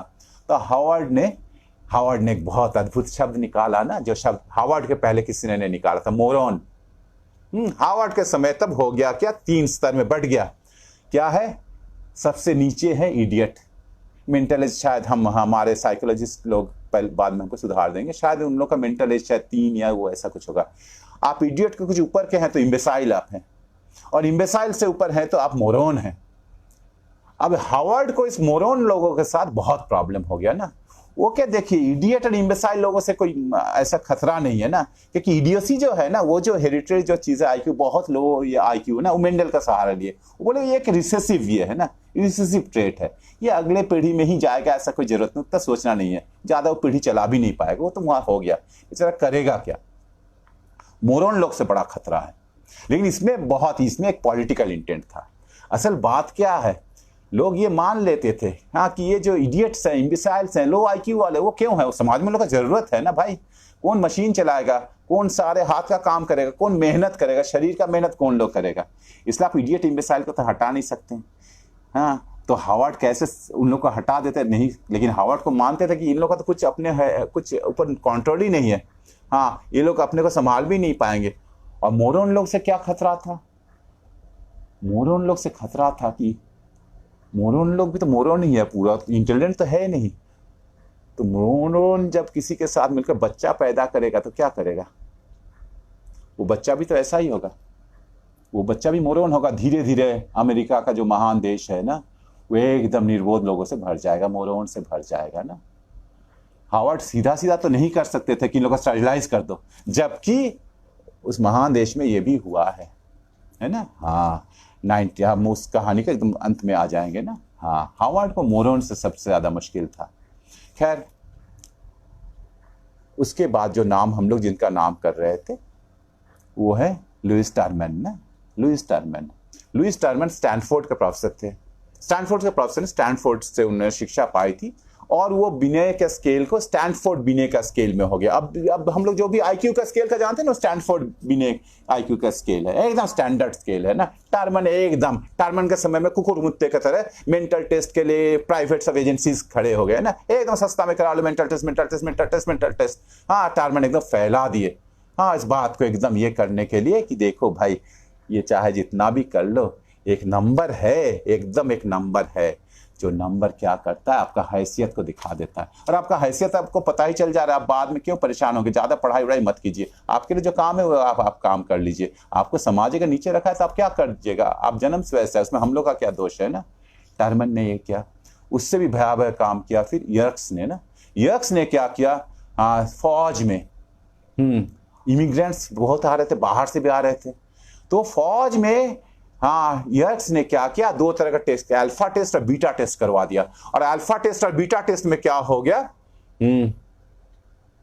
वो करीब 18 लाख लोगों का, 17.5 लाख लोगों का टेस्ट करा दिया ना।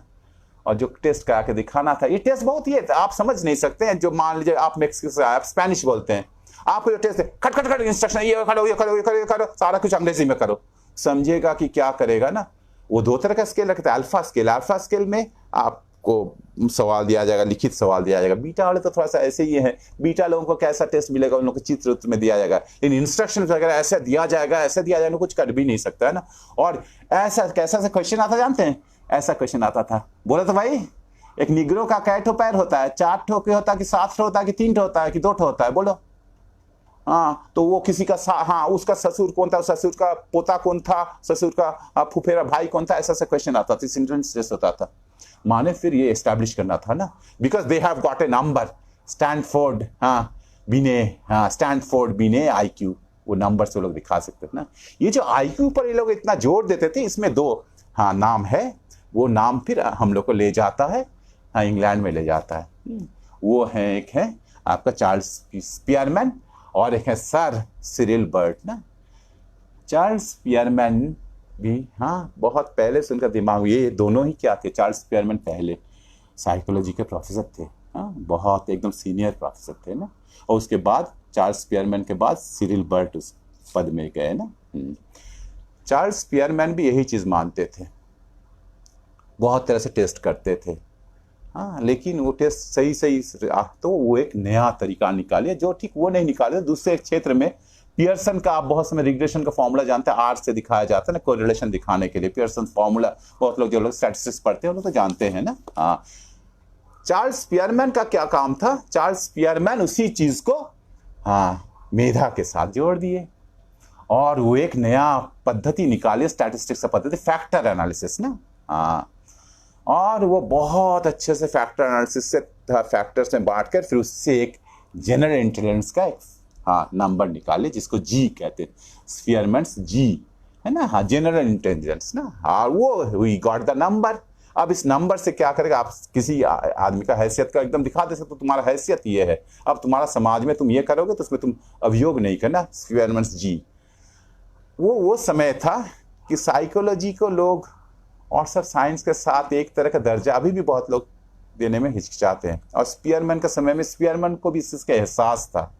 स्पीयरमैन को जी जब मिल गया, जनरल इंटेलिजेंस, तो स्पीयरमैन को लगा कि ये तो एकदम रियल चीज है, ये है ही है, ये एक नंबर है, एकदम निश्चित रूप से एक निश्चित वस्तु है ये, और उसका एकदम दिमाग में जगह है। लेकिन स्पीयरमैन का जी का दिमाग में जगह कहाँ है? तो वो किसका बात किए, वो बोले कि देखिए भाई, ये जो जी है ना, जनरल इंटेलिजेंस है ना, ये एक्चुअली है क्या? ये एक तरह का एनर्जी है, मेंटल एनर्जी है, दिमाग में भरा हुआ रहता है ना, और बहुत सारे इंजन है, एस फैक्टर वो लोग को कहे ना, उस इंजन को चलाता है जनरल मेंटल एनर्जी ना। हाँ, वो इतने खुश थे, और दोनों ये स्पीयरमैन और ये इंसान थे, इसलिए कह रहे वैज्ञानिक थे। स्पीयरमैन और ये दोनों ही बहुत ज्यादा उद्धत थे, बहुत ज्यादा घमंडी थे, अपने बात को रखने में कौन लोग को ये नहीं रहता था ना। स्पीयरमैन कह रहे हैं कि अब तो ये तो कोपर्निकस का रिवॉल्यूशन हो गया मनोविज्ञान का दुनिया में ना, अब हम लोग को वो मिल गया। अब फिजिक्स वाले क्या कहेंगे, हम लोग का भी ये एकदम विज्ञान के रूप में स्थापित हो गया, मनोविज्ञान विज्ञान के रूप में स्थापित हो गया ना। ये जी है ना, ये जी मेंटल एनर्जी है ना, ये एकदम। लेकिन इन लोग में मुश्किल क्या था स्पीयरमैन के साथ और सिरिल बर्ड, तो इसका आगे भी स्पीयरमैन खुल्ला एकदम नस्लवादी के रूप से चीजों को दिखाना नहीं चाहा ना। हाँ, वो चीजों को ढक के रखा। लेकिन यूरोप में नस्ल भी उतना बड़ा चीज नहीं है, लेकिन यूरोप में जो हम लोग अभी बोले थे ना, साधारण लोग और कुलीन लोग अलग होते हैं ना, और सबके लिए काम बटा हुआ है ना। कल कारखानों में जो काम करेंगे साधारण लोग, सर सिरिल बर्ड ये को एकदम हेरिडिटेरिज्म में ले आए, एकदम ये लोग वंशवादी लोग हो गए ना। उन लोग को अब एक नंबर मिल गया जिससे आप इंसानों को एक रैखिक ये में पैमाने, एक सिंगल नंबर से जांच सकते हैं ना। वो नंबर से उसका दर्जा तय हो गया, कहाँ उसका दर्जा होगा, और एकदम खुल्ला कह देते कि देखिए भाई, एकदम साफ ये बात है कि ये नंबर है, ये वही नंबर है जो इंसान का ये हैसियत तय कर देता है ना। ये जो वंशवाद है ना, इसमें दोष है ना। हेरिटेबिलिटी का एक जो बात है ना, ये लोग क्या कहते हैं कि हेरिटेबल अगर हो सकता है, हेरिटेबल हो ही सकता है, आईक्यू हेरिटेबल। देखिए, हम लोग जीव हैं, हम लोग का जो भी चारित्रिक विशेषताएं हैं वो हेरिटेबल होते ही होते हैं। तो आईक्यू अगर हेरिटेबल हुआ, इसमें कोई दोष नहीं है। लेकिन हेरिटेबल को वो लोग क्या कर दिए, ये जो सबसे जो गलत काम ये लोग किए, ये हेरिटेबिलिटी को इनएविटेबिलिटी के साथ जोड़ दिए।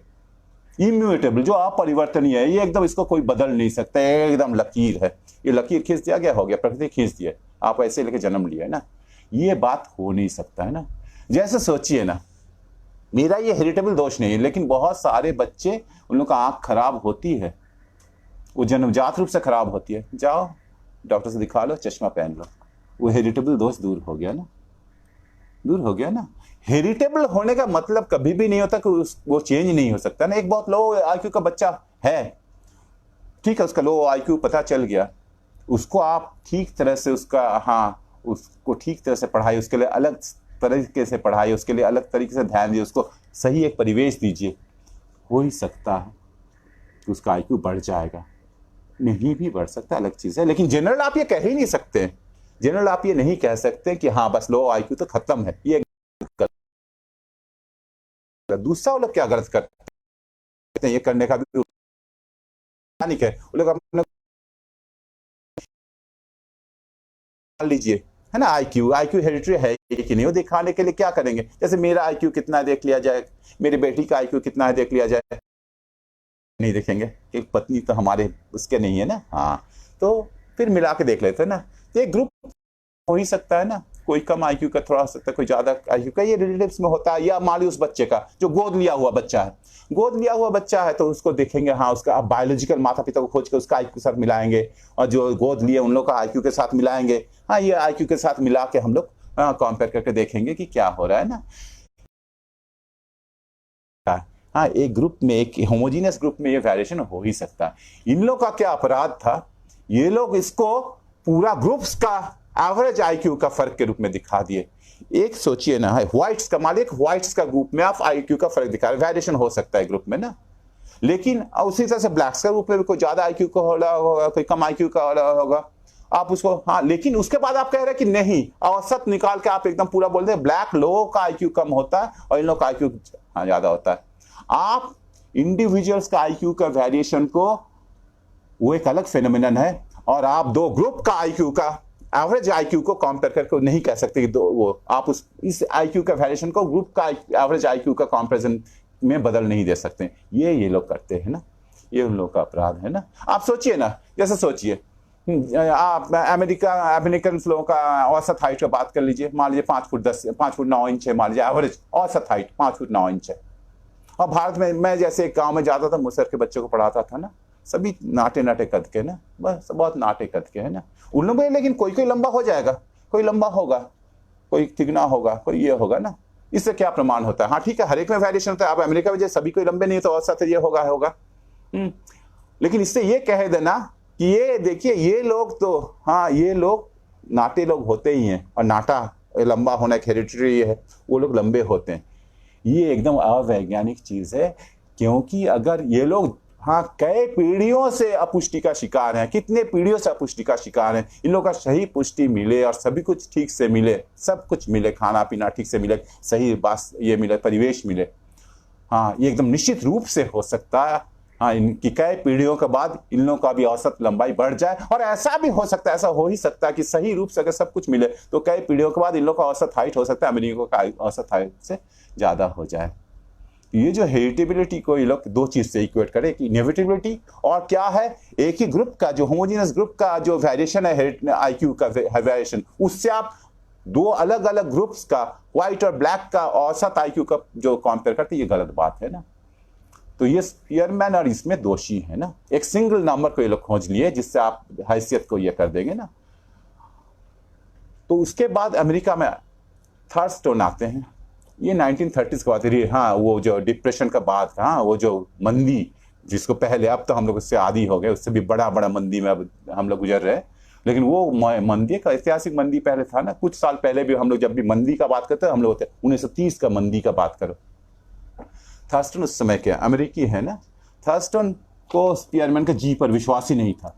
थर्स्टन कह रहे थे एक सिंगल ये हो ही नहीं सकता, इंसान का आप मेधा को, इंसान का बुद्धिमत्ता को आप मेजर कीजिएगा, उसका बहुत आयाम है ना, बहुत आयाम है। थर्स्टन ने 7 आयामों का बात किया है ना, 7 आयामों का, और वो वही फैक्टर एनालिसिस को यूज किए, वो वेक्टर्स का बात, वेक्टर्स ऑफ माइंड्स का बात किए, इधर वेक्टर अलग अलग आयाम के लिए ना। और वो फैक्टर एनालिसिस से केवल एक्सिस को अलग करके चुन के दिखा दिए कि स्पीयरमैन का जी गायब हो गया, जी मिला ही नहीं, खाली एक्सिस के हेर फेर से ना। एक्चुअली ये जो जी है या वो जो फैक्टर्स है ना, ये मैथमेटिकल एब्स्ट्रैक्शंस है ना।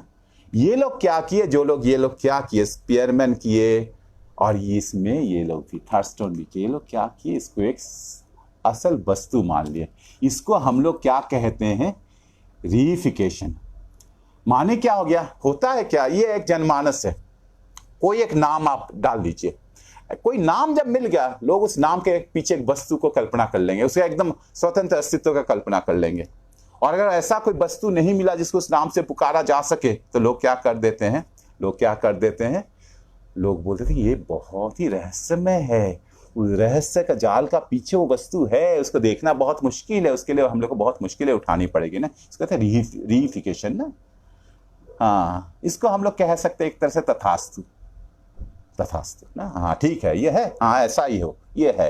तो स्पीयरमैन और ये लोग इसके दोषी है, रीइफिकेशन के दोषी है ना, जिसका कोई जीव वैज्ञानिक आधार नहीं है, दिमाग में आप कहीं नहीं खोज सकते जहां इसका जी ज्यादा वाला हिस्सा ये है, ये उभार में वो जी है, उसका उस उभार में जी है, ये मेंटल एनर्जी है, ऐसा कुछ नहीं है। ये लोग इसके दोषी हैं, ये लोग इसको रीफाई कर दिए ना, रीफाई कर दिए। हाँ ये रीइफिकेशन दोषी है, हाँ जिसका कोई ये रियल वस्तु नहीं है। इसमें दो तरह का चीज काम करे, एक साइकोलॉजी को एक विज्ञान के रूप में, मजबूत विज्ञान के रूप में स्थापित उस समय करना था, वो एक काम था। और दूसरा चीज है वो जो फिजिक्स के साथ, ये फिजिक्स का दर्जे वाला हो गया है ना, ये भी था रीइफिकेशन। और ये लोग एकदम मानते थे, ये लोग मानते थे कि एक रियल चीज है ना, और ये चीज चलता रहा। इस कहानी में एक नाम हम लोग को करना ही करना होगा, आर्थर जेनसन का नाम करना होगा ना। ये कब का, 1979 का है। आर्थर जेनसन फिर से इसको रीएस्टैब्लिश कर दिया, स्पीयरमैन्स जी को ना रीएस्टैब्लिश कर दिया, और बोले कि एकदम ऐसा ही है। और इसी से तो तय होता है कि हाँ भाई समाज में दर्जा क्या है, काले लोग का आईक्यू इतना है, ये लोग का। और जेनसन तो इससे भी आगे बढ़ गए। जेनसन कहाँ आगे बढ़ गए, हाँ टर्मन का और एक बात भूल गए। टर्मन का समय तो लोग थे आईक्यू वाले, अब टर्मन लोग करते क्या, टर्मन बोले कि हम लोग का पहले भी तो बहुत प्रतिभाशाली लोग आए हैं, तो 1000 लोग को लोग खोज लिए, जो लोग मर गए हैं उन लोग का भी वो लोग आईक्यू तय कर दिए ना। कैसे, उनका बचपन कैसा बीता था, डाटा कलेक्ट करे, वो कैसे थे, क्या थे, आप जानते हैं। उसमें डार्विन को कितना मिला, डार्विन को मिला 135 आईक्यू, और गाल्टन को कितना मिला, जॉन सर फ्रांसिस गाल्टन को 200 आईक्यू मिला ना। हाँ, कोपर्निकस का भी वो लोग आईक्यू निकाल दिए। कोपर्निकस को कितना आईक्यू था पता है आपको? पता होना चाहिए, 105 है ना। मिगुएल सार्वाते का, डॉन कीहोते लिखने हैं, उनका 105। फैराडे का कितना था? 105। लेकिन वो लोग फिर A1 और A2 आईक्यू का बात करते हैं। A1 था बचपन में एज के लिए, और A था फिर उसके बाद से शुरू करके 23 साल या कुछ साल तक का ना। तो A2 में फैराडे को थोड़ा सा ज्यादा मिला, 150। फिर भी वो जॉन गाल्टन का सामने का नहीं है ना। तो ये लोग वो भी काम करते थे। और ये लोग ये डेटा कैसे, बहुत लोग का डेटा मिलता नहीं था, तो तब उन लोग का एक बहुत ही मजबूत एक पद्धति था, जो जिनकी मौत है उनका आईक्यू कैसे निकाला जाए, गेस। उनका आईक्यू ऐसा होना चाहिए। हाँ, जोनाथन स्विफ्ट का, जो गालिवर्स ये लिखे हैं, तो जोनाथन स्विफ्ट का बचपन से पता चलता है कि बचपन में अपने अध्यापकों का बात बहुत नहीं मानते थे। तो अध्यापकों का बात नहीं मानते, ये तो एकदम एक क्रिमिनल ट्रेट है। तो जोनाथन स्विफ्ट का आईक्यू बहुत कम हो गया। जेनसेन लेकिन इनसे बहुत आगे बढ़ गए। जेनसेन बोल दिया कि ये देखो, जो इंटेलिजेंस, ये जी है ना, ये जी केवल इंसानों का है नहीं, ये जी तो सभी जीवों का है। वो कहां से, अमीबा के शुरू कर दिए कि अमीबा का जी सबसे कम है, उसके बाद अर्थवर्म है, उसके बाद टर्माइट है, उसके बाद ये है, उसके बाद ये है, उसके बाद पिजियन है, उसके बाद चूहा है, उसके बाद मंकी है, उसके बाद आदमी है। वो जी को सभी में फैला दिए ना, और वो जी का उसी तरह से ये कर दिए। मैं इस जी का बात क्यों कर रहा था, बहुत लोग कहते हैं कि आईक्यू लेकर आप बात क्यों करते हैं। आईक्यू तब बहुत लोग नहीं मानते हैं, और सच नहीं मानते। लेकिन ये आईक्यू ऐसे ही नहीं मानते बोलने से नहीं होता, बार बार इसका अवतार चला आता है ना।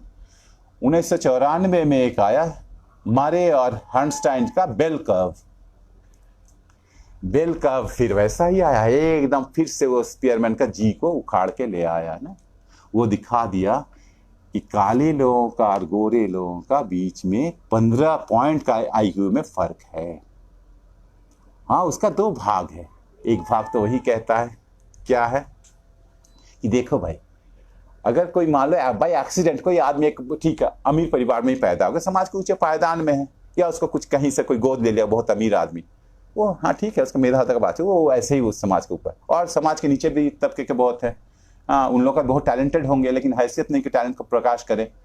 तो मारे हर्नस्टाइन का क्या कहना है कि अगर हम लोग टेस्ट ले लें, अगर एकदम इक्वल, एकदम अपॉर्चुनिटी सही एकदम कोई जालसाजी नहीं हो, तब क्या होगा, तब बहुत मुश्किल हो जाएगा। तब ये चीज पता चल जाएगा जो हम लोग कह रहे हैं, तब ये पता चल जाएगा कि उन लोग का हैसियत अलग है, वो लोग क्यों ऐसा है, तब एकदम दिख जाएगा कि किन लोग का ये क्या है। तो मारे और हर्नस्टाइन भी फिर उसी चीज को उठा के ले आए, हाँ, जो पहले ले आए थे, जी। तो जी, स्पीयरमैन्स जी का भूत अभी भी हम लोग का पीछा कर रहा है। और यहाँ मैं ये कहना चाहूँगा कि आप लोग को क्या नहीं लगता कि हम लोग को जितने सारे ये टेस्ट लेते हैं, अब आप सोचिए, हाँ, ये जो जेई और ये सब में जो लोग बच्चे जाते हैं, हम उन बच्चों का कोई दोष नहीं दे रहे हैं ना, लेकिन वो बच्चे बहुत टैलेंटेड बच्चे हैं ना। यहाँ मैं जो टैलेंटेड बच्चे का बात कर रहा हूँ, उसमें से ज्यादा बच्चे ऐसे जिसके पास बहुत टैलेंट है। टैलेंट आप लोगों को पता होगा, हाँ, एक मुद्रा था ना, पत्थर का ये था, उस टैलेंट में जो बहुत टैलेंटेड है वो लोग जा पाते हैं ना। और आप देखते हैं इसके क्वेश्चंस में, आप देखिए जो आईआईटी के और जेई के जो क्वेश्चंस आते हैं, जो एडवांस का क्वेश्चन आते हैं ना, मैं एक फिजिक्स का टीचर के रूप में कह रहा हूँ, उसमें रॉ टैलेंट का आपका ये कोई जांच का होता नहीं। वो मैथमेटिकल जगलरी का क्वेश्चन ज्यादा आते हैं ना, जिसको रटाए जाते हैं, एकदम ट्रिक सिखाए जाते हैं, ये सिखाया जाता है। आपको उसको मौका नहीं मिला, आप कर नहीं पाएंगे ना, आप कुछ नहीं कर पाएंगे ना। और ये सब सारा टैलेंट लेके जब जाता है, उसके बाद आप देखते हैं आईआईटी में बहुत सारे लोग फर्स्ट ईयर में खुदकुशी करते हैं, कि उन लोग को उस समय अपना हैसियत पता चल जाता है, उसमें उन लोगों का कोई दोष नहीं है ना। तो इसको इतना आसानी से हम लोग उड़ा के अलग कर नहीं देना, ये होता आया है ना। हाँ, तो इसको हम लोग कहते हैं सामाजिक डार्विनवाद। डार्विन का सिद्धांत को लोग काट नहीं पाए, लोग सामाजिक डार्विनवाद ला दिया कि हाँ, अस्तित्व का संघर्ष होता है, समाज का, तुम लोग नीचे क्यों चले गए, अस्तित्व संघर्ष में तुम लोग नीचे चले गए, क्यों नीचे चले गए, तुम लोग का जन्मजात हैसियत कम था ना। हाँ, तो लोग डार्विन का, हाँ, सिद्धांत को उस तरह से परास्त नहीं कर पाते, उसको भोड़ा डार्विन का सामाजिक डार्विनवाद के रूप में, जैव निर्धारणवाद के रूप में उसको पेश करते हैं ना। और यहाँ मैं ये चीज जो कहना चाह रहा था, वो चीज कह रहा हूं कि साइंटिस्ट आर ऑब्जेक्टिव, ये एक मिथक है। कोई भी ऑब्जेक्टिव हो ही नहीं सकता, उसका समाज में अपना, उसका एक पोजीशन है, उसके अपना एक दृष्टिकोण है, और यहाँ क्या होता है, साइंटिस्ट लोग अपने मन से तो कुछ कर नहीं सकते हैं, उसके लिए फंडिंग चाहिए। हाँ, वो जो फंडिंग एजेंसीज हैं ऊपर बैठे हुए हैं ना, जैसे साइंटिस्ट लोग स्वतंत्र रूप से काम नहीं कर सकते। अभी हम लोग जिस दुनिया में, जिस व्यवस्था में हम लोग हैं, उसमें साइंटिस्ट लोग सोसाइटी के लिए नहीं काम कर सकते। वो लोग सोसाइटी के ऊपर जाकर ही काम कर सकते हैं, और सोसाइटी के ऊपर मान लो सोसाइटी से परे होकर ही वो काम कर सकते हैं ना। हाँ, ये एक्चुअली एक रिडक्शनिस्ट अप्रोच है। लोग, बहुत सारे लोग कहते हैं अरे भाई आप कैसे ये कह सकते हैं, साइंस तो ऑब्जेक्टिव होता ही होता है। साइंस आसमान से पैदा नहीं होता, साइंस साइंटिस्ट के थ्रू आता है ना। अगर साइंटिस्ट आपका वैसा कोई अलग सा चीज होता होगा, साइंस के थ्रू आता है। और साइंटिस्ट ऑब्जेक्टिव कैसे हो सकते, हो ही नहीं सकते ना। तब आप फिर से उस वैज्ञानिक सत्य को आप ये करते हैं कि समाज के साथ इंसान का कोई संबंध नहीं है। साइंटिस्ट इस समाज के ही पैदावार है, इस समाज के व्यवस्था में वो लोग भी पैदा हुए हैं, उसका सारा प्रभाव साइंटिस्ट लोग पर भी पड़ रहा है ना। उससे वो, और फिर आप दूसरा चीज है वो कार्टेशियंस जो वो अभी भी चला रहे रिडक्शनिस्ट अप्रोच है ना। हाँ, उनको भी तो डर है ना, सभी को, तो सभी से हम लोग विच्छिन्न रूप से जीते हैं, एलियनेशन है ना, डर है, ये है। हाँ, एक ही तो जिंदगी है, इसको ठीक से जीना चाहिए। और लोग को क्या करें, हम अपने तो ठीक से जिए ना। ये डर है, फिर अपना दृष्टिकोण है, फिर अपना हाँ, वो सब बहुत लोग अपना भावना से भी ग्रसित हो सकते हैं।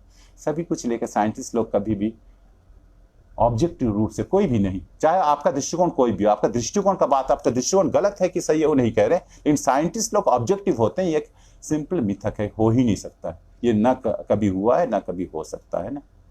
आपका वो भावना, हाँ, लेकिन आप अगर साइंटिस्ट हैं तो आपका जो रिजल्ट होगा, आप उस रिजल्ट से आप तय करेंगे वो चीज सही है कि नहीं। इससे बच पाना बहुत मुश्किल है। और इसमें आप मैं ये नहीं कह रहा हूं साइंटिस्ट विलेन्स नहीं, साइंटिस्ट विलेन नहीं है, सचेतन रूप से ये नहीं करता, लेकिन इससे बच पाना बहुत मुश्किल है। और इसके लिए बहुत सारे डिबेट्स में, सारे विज्ञानों में ये डिबेट्स हुए है ना, भौतिकी में बहुत बड़े बड़े डिबेट्स में है ना। हाँ, हाइजेनबर्ग अपना ही आंसर प्रिंसिपल का जब वो एक दार्शनिक दृष्टिकोण से विचार करते तो गलत करते हैं। खैर, वो तो अलग विषयांतर हो जाएगा।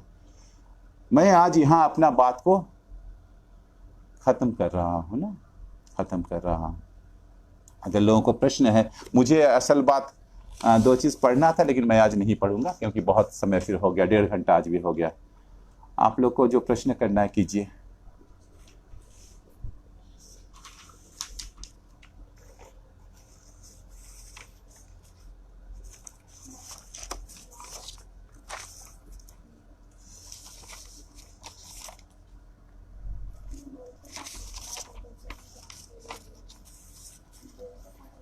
अच्छा, ठीक है।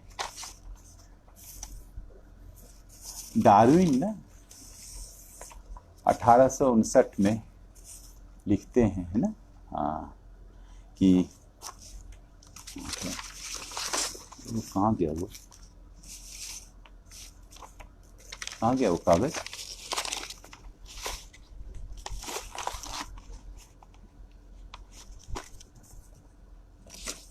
ठीक है, मुझे वो याद है डार्विन ने क्या कहा था ना। डार्विन कहते हैं कि अगर हमारे गरीबों का दुर्दशा, डार्विन उसमें स्लेवरी को देखे थे, गुलामों का दुर्दशा को उन्होंने देखा था। हाँ, उनका जो यात्राएं ना, बहुत लंबी लंबी यात्राएं की थी ना। डार्विन कहते हैं कि हमारी गरीबों की दुर्दशा के पीछे अगर प्रकृति के नियम काम नहीं कर रहे हैं, प्रकृति का नियम वो कारण नहीं है जिसके कारण गरीब लोग इस दुर्दशा में जी रहे हैं, गुलामी में जी रहे हैं, उसके पीछे अगर हमारे बनाए हुए संस्थाएं, हमारे इंस्टीट्यूशंस हैं, तो हम लोग का पापों का घड़ा भर चुका है ना। हम लोग का पाप अपरिसीम है, हम लोग का गुनाहों का कोई और अंत नहीं है। Great is our sin, Darwin ने ये कहा था ना। उसके बाद 160 साल बीत गया ना। अब पाप का आजकल इस जमाने में तो ना, पापों का घड़ों को बनाना भी बहुत आयत में बन रहा है, डिमांड बहुत ज़्यादा हो गया ना। बड़े बड़े पाप के घड़े बन रहे हैं आजकल, भर भी जाते बहुत तुरंत, बहुत अधिक संख्याओं में भर रहे हैं ना।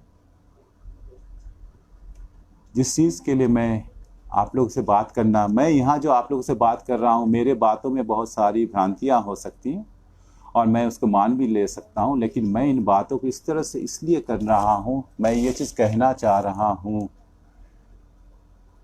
कि हम लोग जब तक लोगों के बीच में इस वैज्ञानिक प्राधिकार को फैला नहीं पाए, जैसे मैं अभी बेल कर्व का बात किया, मैं अभी स्पीयरमैन जी का बात किया, उसमें गलती क्या था ये हम और आप जाके जांचना बहुत मुश्किल है। हम लोग उस मैथमेटिक्स से डर कर भाग चले आएंगे, फैक्टर एनालिसिस समझना बहुत मुश्किल है। हाँ, ये मारे और आइंस्टाइन ने मल्टीपल रिग्रेशन का बात किया, आर का बात किया, हाँ वो दूसरा चीज़। आप ये मल्टीवेरिएट्स का ये कोरिलेशन समझना मैथमेटिक्स बहुत मुश्किल है ना। आपको वो चीज़ जान के उसको उस गलती को पर्दाफाश करना पड़ेगा ना। ये स्टीफन जे गोल्ड ने किया है ना। हाँ, उनकी एक बहुत प्रसिद्ध किताब है, प्रसिद्ध कहाँ है, बहुत लोग नाम ही नहीं सुना, क्योंकि ये किताबें सामने तो बहुत ज़्यादा आएंगी नहीं ना।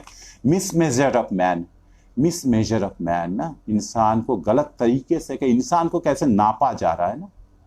और ये चीज़ हम लोग कह दें कि इस दुनिया में जो प्रजाति जिसको हम लोग होमो सैपियंस कहने, एकमात्र प्रजाति है, और निस्संदेह रूप से ये कहा जा सकता है कि इस प्रजाति में कोई जीनगत भिन्नता, जिस माने बहुत भयानक रूप से कोई जीनगत भिन्नता नहीं है, नस्ल का कोई जीन नहीं होता है। लेवेंटीन ने 1972 में अपने रिसर्च में दिखा दिया। मान लीजिए आज फिर से प्रलय आ जाए, कुछ ऐसा हो जाए कि केवल अंडमान के वो वहां जारवा लोग बच जाए और सारा दुनिया निश्चिंत हो जाए, हमको कोई डरने का जरूरत नहीं है। मानव के जीन, होमो सैपियंस का जीन का जितना भी ये है विशेषताएं, वो सारा विशेषताएं उसमें प्रिजर्व्ड है। उनसे जो फिर मानव पनपेंगे वो सभी मानव फिर मानव ही होंगे, वो कुछ अलग हीन दर्जे के मानव नहीं होंगे। ये तो 1970 में ही निकल गया था कि सारे इंसान की ये, हाँ सारे जिसको हम लोग प्रजाति कहते हैं, या हमने सॉरी प्रजाति पर जो नस्ल कहते हैं, रेसेस कहते हैं, वो कुछ है नहीं, वो सारे कोई अफ्रीका से आए हैं। लेकिन फिर भी ये मान्यताएं तो रह गई। और आप ये समझ के रखिए कि ये आईक्यू, और ये आईक्यू नहीं रहेगा तो दूसरा कोई नंबर आएगा, क्रैनियोमेट्री नहीं आएगा तो इससे भी और बेहतर कुछ आएगा।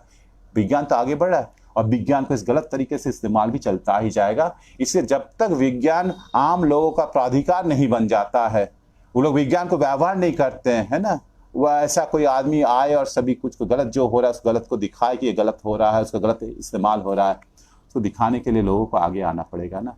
हम लोग का सामने बहुत ज़्यादा दायित्व है ना।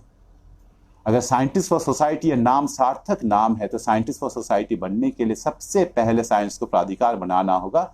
और वो फिर साइंस का प्राधिकार बनाना किसी का बपौती नहीं है ना।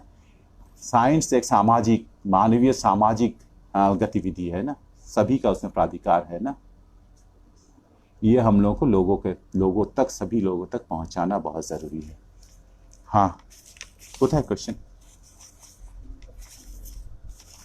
ठीक है, आप लोग क्वेश्चन नहीं कर रहे तो मैं या तो ख़त्म कर रहा हूँ और नहीं तो एक चीज़ पढ़ रहा हूँ। बहुत पुरानी बात है। गणतंत्र के नागरिकों, सोक्रेटिस सुझाव देते हैं ना, तो क्या गणतंत्र के नागरिकों को शिक्षित करना होगा। वो ग्लूकोन से बात कर रहे हैं। ग्लूकोन प्लेटो के बड़े भाई थे ना, अपने भी फिलोसोफर थे, बातें हो रही है ना। तो क्या कह रहे हैं सोक्रेटिस? कह रहे हैं कि उन लोगों को शिक्षित करना होगा और उन्हें योग्यता के अनुसार 3 श्रेणियों में अलग करना होगा: शासक, सहायक और खेतों में और मेहनत के काम करने वाले, इन 3 हाथों का काम करने वाले। क्यों? क्योंकि एक मजबूत समाज ये मांग करता है कि हम लोग इन श्रेणियों का सम्मान करें और नागरिक उन्हें प्रदत्त सामाजिक अवस्थान को स्वीकार करें, उनको जो जो अवस्थान दिया गया उसको स्वीकार करें। पर इस रजामंदी को, इस सहमति को हासिल कैसे किया जाए? सोक्रेटिस के पास कोई तर्क नहीं था, तो सोक्रेटिस ग्लूकोन से पूछते हैं कि इसके लिए क्या किया जाए। तो चलो हम लोग एक मिथक गढ़ते हैं और ग्लूकोन को वो कहते हैं, क्या कहते हैं कि हमें बोलना होगा। हालांकि मुझे पता नहीं कि कैसे तुम्हारे सामने नजरें मिलाकर ये बात करूँ, क्योंकि तो झूठ है। किन शब्दों से इस गप को, इस बेहुदा गप को बोलूं? हमें उन्हें बताना होगा कि उनका नौजवानी एक सपना था और उन्हें जो शिक्षा मिला, जो प्रशिक्षण मिला, वो एक दिखावा था ना। वास्तव में उनका उस दरमियान उनको ढाला जा रहा था, उनका हैसियत के अनुसार ढाला जा रहा था, उनको पृथ्वी में गर्भ में डाला जा रहा था ना। ग्लूकोन एकदम विह्वल हो जाते हैं। ग्लूकोन कह रहे हैं कि आप ये झूठ कह रहे हैं, आपको इसमें शर्म क्यों महसूस हो रहा है? क्योंकि तो समाज की मांग है। तो सोक्रेटिस कह रहे हैं हाँ सच है, शर्म तो बहुत महसूस कर रहा हूँ, लेकिन ये मेरा आधा ही बात अभी कह पाया हूँ ना। हमें अभी कहना होगा कि नागरिकों, हम उनके सामने इस गप को ऐसे बोलेंगे कि तुम लोग लगते हो कि एक दूसरे के भाई हो, लेकिन ईश्वर ने तुम्हें भिन्न रूपों में गढ़ा है ना। तुम में से कुछ को ये हैसियत है कि तुम लोग का आदेश दे सको। तुम्हें बनाने में, तुम्हारे जैसे लोगों को बनाने में ईश्वर ने सोने का इस्तेमाल किया। सोने से बने हुए कुछ लोग होते हैं ना, और इसीलिए उन लोगों को अधिक सम्मान मिलना ही चाहिए। दूसरे को कुछ किया जाएगा तो उन्होंने बनाया, चांदी से बनाया है ना। तुम लोग तुम लोग सहायक तो बन सकते हो। और बाकी लोगों को, जो लोग खेतों में खटेंगे, जो लोग और जगह खटेंगे, जो लोग हाथों का काम करेंगे, उन लोगों को ईश्वर ने लोहे और पीतल से बनाया है ना। और ये समझ के रखो, लोहे और पीतल वाले जो लोग बने हुए हो ना, हाँ, ये दैववाणी तुम लोग को पता है ना कि लोहे और पीतल से बना हुआ कोई आदमी अगर देश का शासन करेगा, वो देश को ध्वंस से कोई नहीं बचा सकता है ना। वो देश विध्वंस हो जाए, कुछ नहीं है। हाँ ठीक है। तो फिर ग्लोकन को कहते हैं कि ये देखो, ये झूठ तो लोगों को कहना होगा, ये तो होगा ही होगा, क्योंकि समाज को कैसे रखा जाए। लेकिन क्या ये झूठ लोग मानेंगे? तो ग्लोकन कहते कि नहीं नहीं, ये झूठ तो इस पीढ़ी वाले तो कभी नहीं मानेंगे। आप नहीं करवा सकते, कुछ नहीं करवा सकते आप कोई भी रास्ता से इन पीढ़ी को, लेकिन इसको चालू रखा जाए। इस पीढ़ी वाले नहीं मानते, अगली पीढ़ी वाले थोड़ा थोड़ा विश्वास करने लेंगे, फिर मान लिया, फिर कहा जाए, फिर से कहा जाए, फिर से कहा जाए, फिर से कहा जाए। एक समय आएगा जब पीढ़ियां मान लेंगी ना। तो ये जो जैविक निर्धारणवाद है, सामाजिक डार्विनवाद है, वो चलता ही आ रहा है। डार्विन जब से आया है, मुश्किल बढ़ा दिया ना लोगों का। वो बार बार वो अवतरित होगा ही होगा, ऊपर से आएगा। उसका उत्थान नहीं होता, अवतार के रूप में अवतरित होता है ना, ऊपर से नीचे आएगा, ये बार बार आएगा ना, ये आना ही आना है ना। हम लोग इससे पीछे कहाँ है? आप अगर पुरुष सूक्त देखिए, ऋग्वेद का 10वें मंडल का 9वें मंडल तक कुछ नहीं आता है ना। और 10वें मंडल के ये तो सभी को पता है, ये तो बहुत प्रसिद्ध है ना। किस पुरुष का मुख कौन है? ब्राह्मण है। क्षत्रिय राजन ने इसके दोनों भुजाएं हैं। वैश्य कौन है? उसके जांग है। और शूद्र कैसे हैं? शूद्र उसके पैर है ना। समय बदल गया, अब मेटल्स के स्थान ले लिया जीन, वर्णों का स्थान ले लिया जीन। लेकिन मेटल ऐसे नहीं जाता, मेटल से एक शब्द आता है मेटल, हैसियत। हाँ, तुम्हारा मेटल जैसा पता चल गया तुम्हारा क्या मेटल था, ये मेटल से ही बना है ना। तो अभी समय बदल गया, साइंस आगे बढ़ गया ना, इसलिए धातुओं का जगह, वर्णों का जगह जीन ने ले लिया ना। लेकिन उस रूप में चीजें आते ही जाएंगे, जब तक हम लोग आगे नहीं आकर उस दुनिया को बनाए, क्योंकि वो सभी मानव जाति का दुनिया होगा जिसमें ये अन्याय ये नहीं रहेंगे। इसमें साइंटिस्ट लोगों का, जो लोग सपना देखते हैं, नौजवानों का बहुत काम है करना है ना, बहुत काम है। ये अपने आप नहीं आएगा, ये आना ही है। इन सचेतन रूप से इसके लिए संघर्ष करना होगा। सभी लोगों को वैज्ञानिक चेतना से, सही वैज्ञानिक चेतना से ये करना होगा। लोग जांच पाए, झूठ को जांच पाए, सही चीज को आगे बढ़ा पाए, वो स्टैंड ले, दुनिया में जाकर स्टैंड ले। आइंस्टाइन केवल वैज्ञानिक थे ना, आइंस्टाइन अपना सामाजिक सरोकार से उनको जो बात सही लगा वो बात को सामने लाए। वो लाइनस पॉलिंग ने उन बातों को सामने लाया। हाँ, तो आप ये नहीं कहते वैज्ञानिक इस मामले में क्या कर रहा है। गोयटे विज्ञान के क्षेत्र में बहुत सारे काम किए, उनके अनुयायियों में बहुत बड़े बड़े नाम भी हैं। हर एक आदमी के अंदर 10-20 आदमी रहता है, यह हर एक आदमी के अंदर रहता है ना। ये किसी आदमी के लिए नहीं है ना, हर आदमी के बीच में रहता है ना। हम लोग को वो परिवेश बनाना, वो परिवेश सबके लिए मुहैया कराना होगा। पता नहीं, प्रश्न? हाँ, कोई प्रश्न नहीं है ना।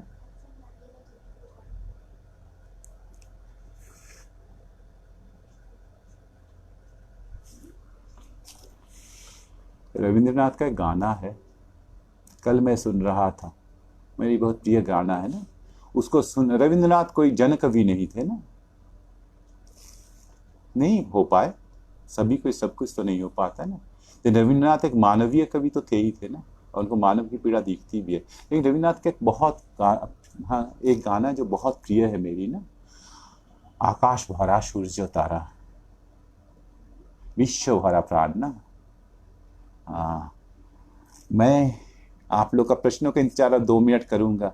इस 2 मिनट में अगर प्रश्न नहीं आए तो आज का अध्याय हम लोग यहाँ खत्म कर रहे हैं, और मैं इस गाना से खत्म कर रहा हूं ना।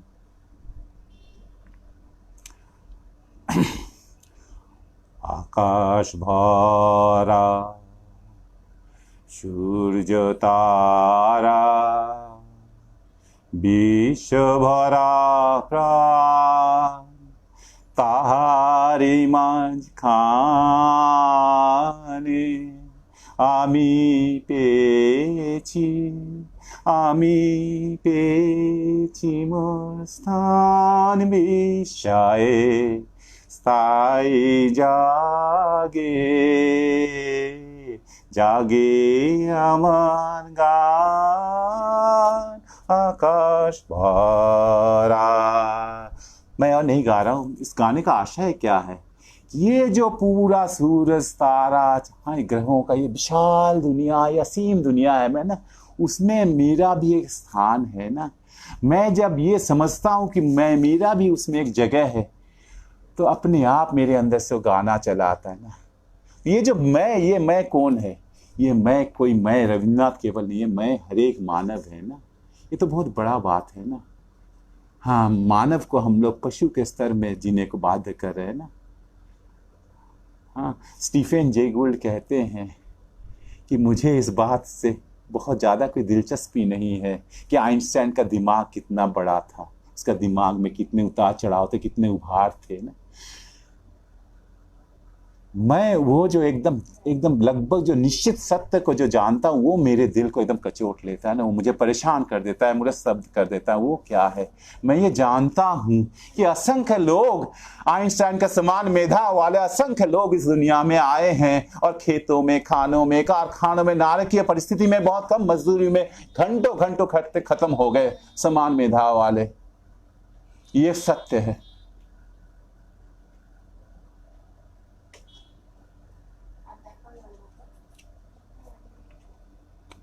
ये परेशानी सबको होना चाहिए ना।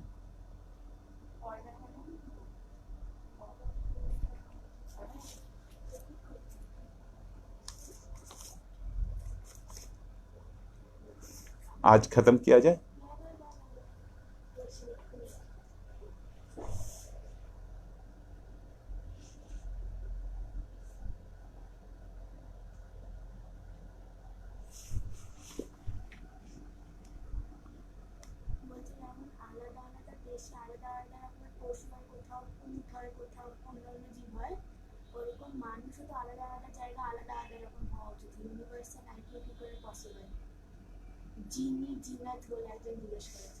देखिए ना। अच्छा, मैं असल बात, एक सेकेंड थोड़ा सा धैर्य धरिए। मैं बोला ना, मैं बहुत अनाड़ी हूँ। मैं तो अभी मोबाइल के सामने बैठा हुआ हूँ, उसमें चैट को पढ़ नहीं पा रहा हूँ। मेरी बेटी लैपटॉप के सामने बैठी हुई है, वो चैट में पढ़ रही है, मैं प्रश्न को देख रहा हूँ ना। एक सेकेंड। जैसे अलग परिवेश में सेम स्पीसीज अलग कैरेक्टरिस्टिक के हो सकते हैं, जैसे dogs, camel in hot and cold weather, वैसे ह्यूमंस भी डिफरेंट होने चाहिए। साथ ही ये, हाँ जीनी, देखिए यहाँ एक चीज समझ के रखिए ना, ह्यूमन इवोल्यूशन के दो मंजिलें हैं, ये दूसरे मंजिल में हम लोग हैं ना। मानव प्रजाति के रूप में, मानव प्रजाति के रूप में, एक प्रजाति के रूप में ह्यूमन का उदय वो जैव इवोल्यूशन है ना, वो बायोलॉजिकल इवोल्यूशन है जो डार्विन के सिद्धांत को मानता है ना। अभी जो परिवर्तन हो रहा है, अभी जो इवोल्यूशन में हम लोग हैं, वो सामाजिक और सांस्कृतिक इवोल्यूशन है ना, सामाजिक इवोल्यूशन है, अंतर्गुंथित है ना। हम लोग जैसे समाजों में रहते हैं, सहज रूप से किसी न किसी समाज में आते हैं, वो समाज अपना सारा प्रभाव हम लोग पर डालता है, उसके अनुसार हम लोग रिएक्ट करते हैं। कुछ लोग सचेतन रूप से अपना अवस्थिति को समझते हैं कि इन लोगों के साथ उनका स्थान होना चाहिए, वो फिर अपना अवस्थिति बदलते हैं, वो अपना समाज का चयन करते हैं, उन समाज के साथ जाके खड़े होते हैं और फिर दूसरा स्टैंड लेते हैं। फर्क का जहाँ तक बात है, देखिए साथी, यहाँ जो फर्क का बात आप कर रहे हैं, वो फर्क, उसको देखिए, दो तरह का फर्क है। एक जीन का फर्क है और एक फेनोटाइप, जिसमें हम लोग शरीर का आकृति, आकार और ये सब का फर्क आता है। हम लोग यहाँ जो फर्क का बात कर रहे हैं, हाँ, चेहरे का फर्क कर रहे हैं, इसका फर्क कर रहे हैं, काम करने की क्षमता, गर्मी जहाँ पड़ती है ज़्यादा देर तक काम नहीं किया जाता है, हाँ ठंडे जगह में लोग ज़्यादा देर तक काम कर सकते हैं, लेकिन ये सब बहुत बाह्य भी है ना। हम लोग अभी जो बातें कर रहे थे तक इंसान का योग्यता का बात है, उसका मानसिक योग्यता, उसका सभी तरह की योग्यता के बात है ना। हाँ, उन सारी योग्यताओं में हम लोग का कोई फर्क नहीं है। फर्क तो हो सकता है, देखिए बीमारी होता है, शरीर का भी बीमारी होता है, तो ब्रेन का भी तो बीमारी हो ही सकता है। कुछ लोग लो आईक्यू के होंगे, लेकिन ये जनरल रूप से कह देना कि इंसान लोगों में फर्क पड़ना चाहिए, ऐसा कोई फर्क का कोई वैज्ञानिक आधार नहीं है ना। ये चीजें असल बात, हम लोग जिस दुनिया में पैदा हो ना, ये सब चीज सिखाया जाता है कि फर्क है ना। हम लोग को ये बाह्य फर्कों को बहुत ज्यादा ये किया जाता है ना, सफेद रंग, लंबा नाक, बड़े बड़े आंख, नीले आंख और क्या क्या, ये सब कुछ ना, ये बाह्य चीज है ना। जहां तक योग्यता का बात है, कोई फर्क नहीं है, कोई फर्क नहीं है। ये बार बार प्रमाणित हो चुका है।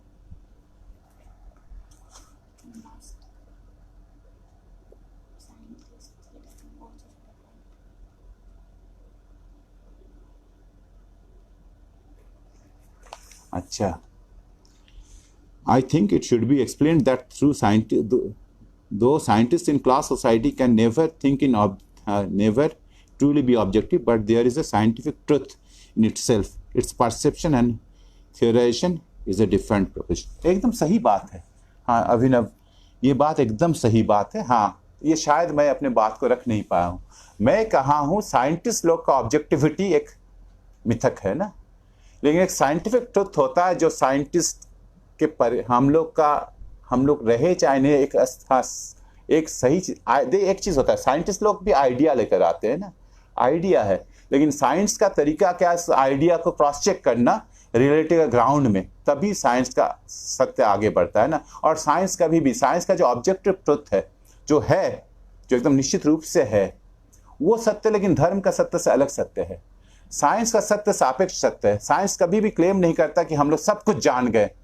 वो कहता कि ये यात्रा आगे चलता रहेगा, हम लोग सत्य को और बारीकी से जानते जाएंगे। अभिनव, ये बात एकदम आप सही कह रहे हैं। ये बात मैं साफ नहीं रखा था मैं, लेकिन यहाँ उस बात को कर रहा था कि साइंटिस्ट लोग ऑब्जेक्टिव नहीं हो सकते हैं, वो हो भी नहीं सकते हैं। हाँ, जहां भी ये बटा हुआ समाज है, जहां तरह तरह के दृष्टिकोण है, और सबसे बड़ा जो दृष्टिकोण जो हम लोग पर एकदम थोपा जाता है, हमेशा हर युग में जो दृष्टिकोण हावी होता है, जो शासक दृष्टिकोण होता है, शासकों का दृष्टिकोण होता है ना, और इससे बच पाना बहुत मुश्किल है। इसमें दोष देना नहीं चाहिए। हाँ, साइंटिस्ट लोग ऑब्जेक्टिव नहीं हो सकते इस बटा हुआ समाज में, लेकिन साइंटिफिक ट्रुथ ऑब्जेक्टिव होता है, उसका थ्योरेशन अलग है, वो अलग चीज है, वो होता ही होता है। एकदम सही आपने कहा है सिमरन। हाँ, साथ ही साइंस के साथ साथ अध्यात्मवाद को भी स्वीकार करते हैं। हाँ, उसको नकार नहीं पाते। आप इस स्थिति को कैसे देखते हैं? देखिए, ये इसमें अगर मान लीजिए आप भी ऐसी हैं या हम भी ऐसे हैं या कोई भी ऐसी, इससे कोई नुकसान नहीं है, इसका कोई दोष नहीं है। हम लोग किसी समाज के पैदावार हैं ना। हाँ, ये जो दो अलग तरह के दृष्टिकोण है ना, हाँ, दुनिया के बारे में, हाँ, कि क्या है दुनिया में क्या प्राथमिक है। कुछ लोग कहते हैं कि देखो भाई, हाँ, जैसा सोचोगे वैसे ही दुनिया, ऐसी ही दुनिया ना। हाँ, ये तरह तरह से ये बातें आई है ना। खुद को बदलो, खुद का सोच बदलो, दुनिया बदल जाएगी ना। प्राथमिकता किसका? हमारे भावनाओं का प्रतिफलन ये दुनिया है ना। और दूसरा क्या है? वो कहता कि हमारे भावनाएं कहाँ से आएंगी? आप जिस दुनिया से संपर्क में आएंगे, उसी दुनिया की भावनाएं में आप में आएंगी ना।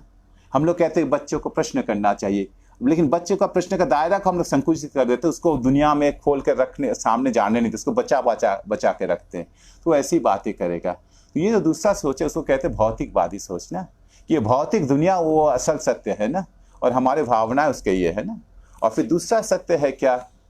दूसरा सत्य है कि दुनिया कैसी है, दुनिया बदलती है कि नहीं बदलती है ना। एक सोच है जिसको आप कह रहे हैं अध्यात्मवाद की, दुनिया बदलती नहीं है ना। अरे भाई, आम का गुठली से तो आम ही पैदा होगा, इमली थोड़ी नहीं पैदा होगा। ये सब गरीब अमीर का बात क्यों करते हैं साथ ही? सब फालतू बात है। गरीबी अमीरी हमेशा से रह गया ना, ये हमेशा रहेगा। हाँ, नौजवानी में ये सब लगता है कि सब कुछ ठीक ठाक होना चाहिए, ऐसा नहीं होता है ना। यही है अध्यात्मवाद। हाँ, ये वहां से पैदा होता है ना। और दूसरा है दुनिया परिवर्तनशील है, आपको इसमें कोई परेशानी की जरूरत नहीं है। आप खाली अपने यहाँ एकदम देखिए दुनिया बदलती कि नहीं।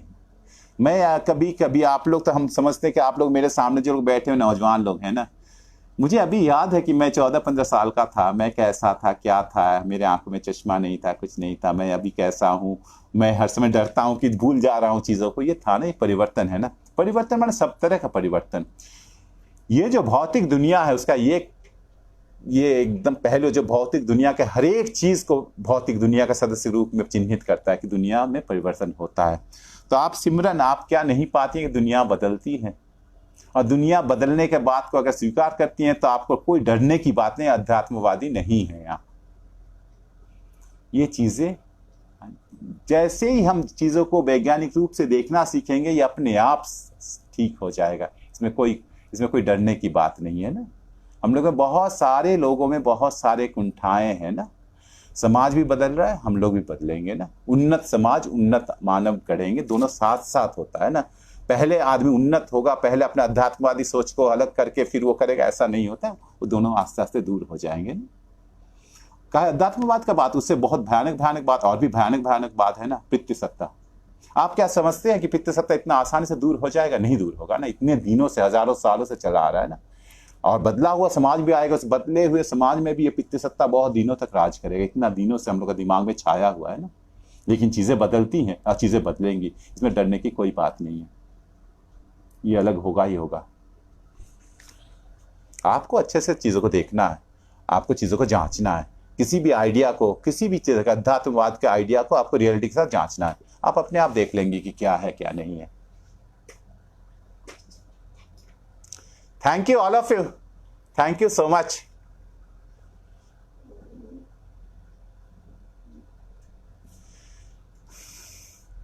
बहुत अच्छा लगा। आप लोग क्या करेंगे, 2 घंटा आज बैठ गए आप लोग।